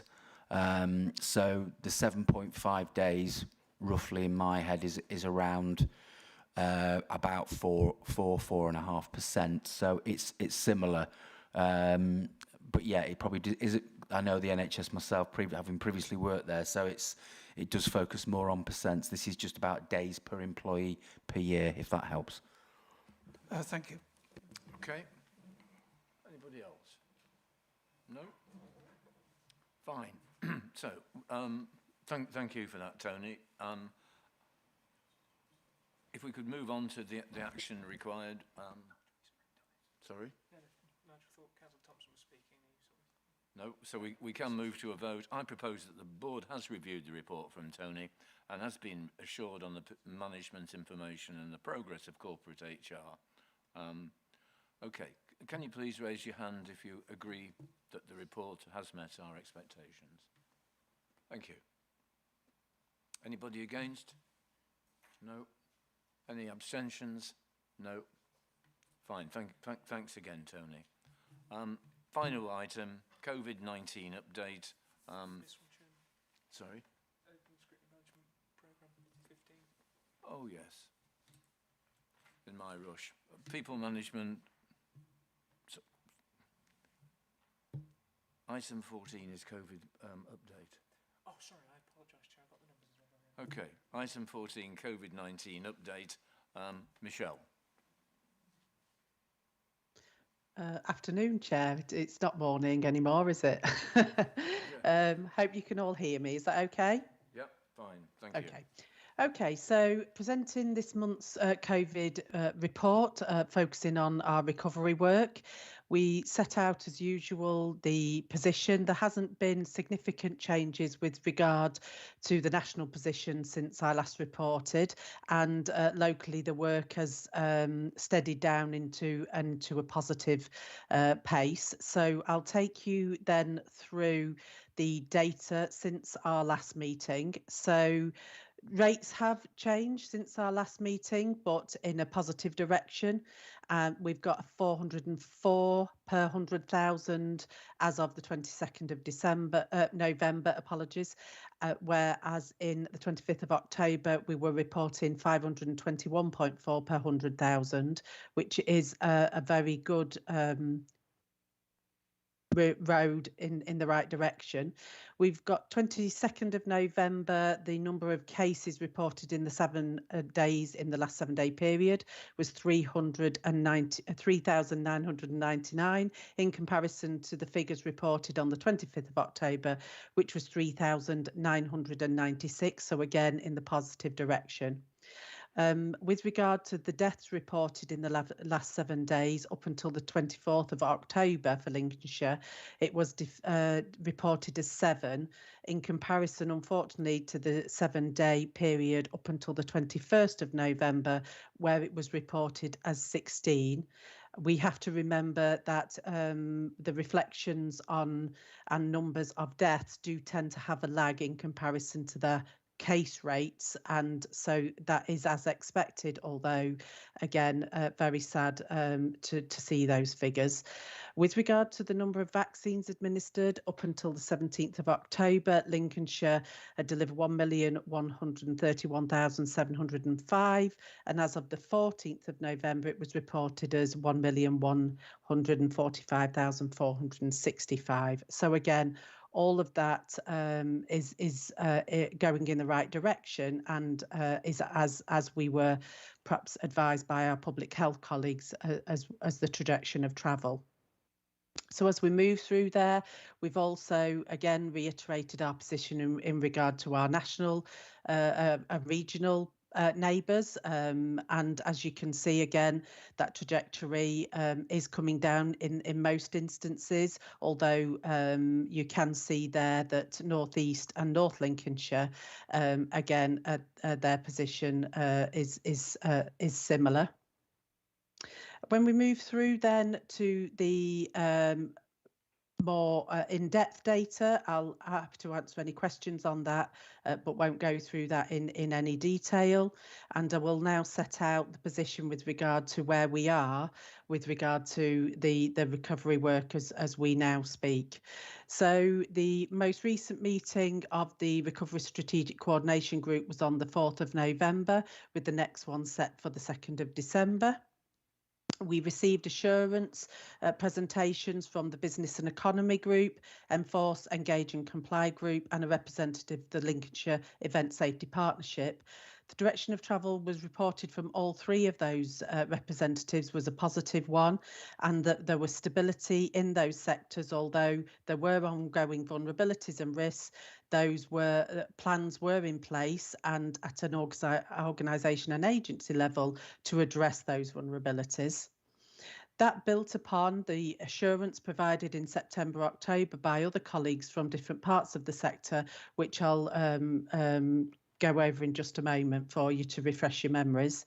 With regard to the vaccination programme, that continues to make good progress in Lincolnshire and responding well to the recent announcements with regard to the new cohorts eligible for both vaccines, boosters and the influenza vaccine. And our testing programme is well established and has had confirmation that continued funding, as you'll have heard earlier in the meeting, is now in place until the end of March, which will support us to deliver that ongoing response activity at a county level.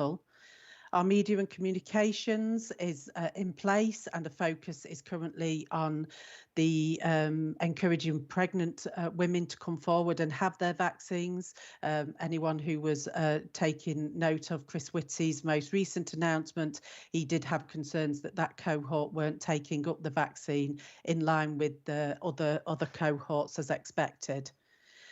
As we've said there, we've set out a couple of the national changes. There's very few announcements since our last meeting, since we last met.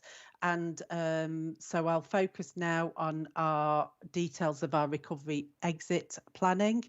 Last time at the meeting, I did intimate that this may be the position of considering our stepping down of our command structures, and I said I would bring a bit more detail about what the LRF does and the Civil Contingency Act and the way that the local resilience format operates and the purpose of those. So I've set that out in the report for information, and I've also set out just to refresh our memories of the work that's happened over the last 12 months.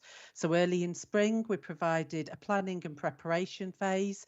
During the summer, we moved to a mobilisation and coordination, and since the autumn, we've been moving through our oversight and assurance phase. This phase has now come to an end, and we are at the end of our timetable that we presented both to OSMB, LOEB and to the strategic group. And we've also been working with our tactical colleagues as part of the Recovery Leads group to get assurance at an operation and tactical level. So the forward plan that we set out in those arrangements has completed, and we'll be reporting that on the 2nd of December, that we feel that the process now to stand down needs to be considered as we have set out the programme of work that we were originally asked to do. What I've also done within the report is set out post-exit arrangements. There was a query last time about how we would get ongoing assurance. As we know, the recovery group and the resilience group is not intended to be in place until the end of recovery. It is about seeking assurance that recovery mechanisms are in place across the sector and across all the partnerships. And we feel that we've done that by getting the confidence from all of the sectors around the key parts of the response, recovery and the ongoing work.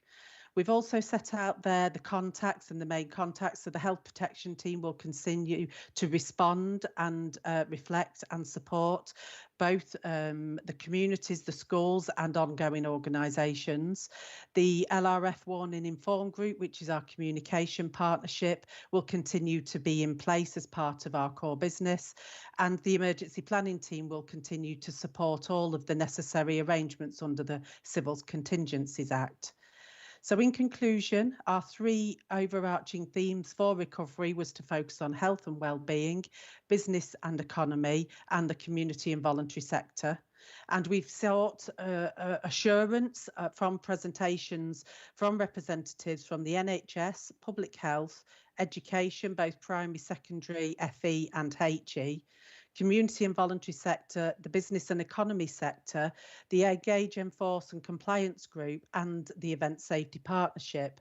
On all of these sectors have reported that they now have resilient plans in place to support them on their ongoing journey of recovery, accepting that they may take some months or even in some instances some years to fully get to a position that they feel they're in a pre-COVID situation or post-COVID in a new set of parameters that they can work on. I'm happy to answer any questions. However, on the basis that the presentation will be going to the 2nd of December to the Recovery Strategic Partnership, which has the goal commanders, strategic commanders represented from across the partnership, and a question will be posed to them about whether they feel that the recovery group has now completed their work and should stand down, or whether there is an ongoing activity that they feel they would need to define as part of that discussions at the meeting. I'm happy to answer any questions, Chair. Great. Thank you, Michelle. Thanks not only for this report, but for all the reports that you've put into us during the last year or so. Much obliged. I think this is the final report that we're going to get, but I think it wouldn't be a bad idea if you could let us know the outcome of that recovery group meeting to see whether or not they do stand down or whether they continue, because that might be influential a bit to us and how the County Council looks upon it. Okay, sorry. Now we want to move to questions briefly. Yep, Hilton. Thank you, Chair. Just a very brief question. I was surprised when I went online to book my booster. The only place I could have it in Lincoln was at the showground, and I just wondered if the officer knows why it's just been restricted to the showground, because Lincoln's quite a big place. And I just wondered if you had any information on that. I decided I'm going to have it at Boots at Newark, which is rather more convenient for me living in the south of the city. Yeah. Not that that makes anything, but I'd just be interested to know if she knows why. Yeah. Thank you, Chair. Before you answer that, Michelle, I'd like to add something. I found it quite difficult, actually, to get a booster injection. And I decided to go over to Grimsby, where you could just turn up on the day and get the injection and come away. There's no pop-ups, as it were, where you don't have to make an appointment in Lincolnshire. And I just wondered, as well as Hilton's question, if you could answer mine. I'll do my very best, Chair. And as we know, and Debbie and I have mentioned before, some of this element is driven by a national position and some by a local position. So the going on to the website, the national website, to book a booster or a vaccine, does restrict the venues that are available. I've got a sore arm myself. I had mine yesterday. So I was in the similar position where the ones I could get locally were much further away than I'd expected. However, what is happening is there is another process with GPs where GPs will invite members of the public when they become eligible into local areas and local venues, and they will provide a more local offer for people. So if people are able to travel further and wish to take that proactive approach by engaging with the national system, that's there. But there are local GPs and offers for local people to ensure that that arrangement can remain in place, and that we don't expect travel many miles for some people that they're not in a position to do that. So I'm hoping that explains that there are kind of two levels of offer, and it's which one you've engaged with will determine which venues are available to you. Thank you, Chair. Okay. Officer. Anybody want to raise anything? Any more points? No. Okay.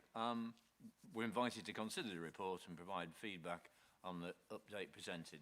Thank you very much. Thorough report as usual, Michelle. I don't think there's anything that anybody wants to raise beyond what's here. So is that agreed? Yeah. Thank you. Any against? Any abstentions? No. Thank you. Final item isn't for us to discuss, but merely is before us. That's the Overview and Scrutiny Management Board work programme. No amendments. So it's there as part of the papers. So that ends the meeting. Thank you for your attendance. Sorry it's taken 3.5 hours, but we've been through a lot of meaty subject. And thank you for attendance. Yep. I know we've closed the meeting now, but I just wanted to say thank you for Tony for waiting. And I just wanted to make an observation, really, that we're now down to 3 councillors left in the room, and most of them missed Tony's presentation. And I just wondered whether there was any other reasons for that, rather than we've only gone over half an hour from what it was scheduled in our diaries. So I just wonder whether there's something, whether that's a group thing or a council thing that we just need to look at, because I just felt from 12 o'clock people started walking out, and I'm not really sure that's, You're right. really good practice. Sorry, you're right. I mean, that's a fact, isn't it, that people left. Okay. The only thing that I can suggest is I talked to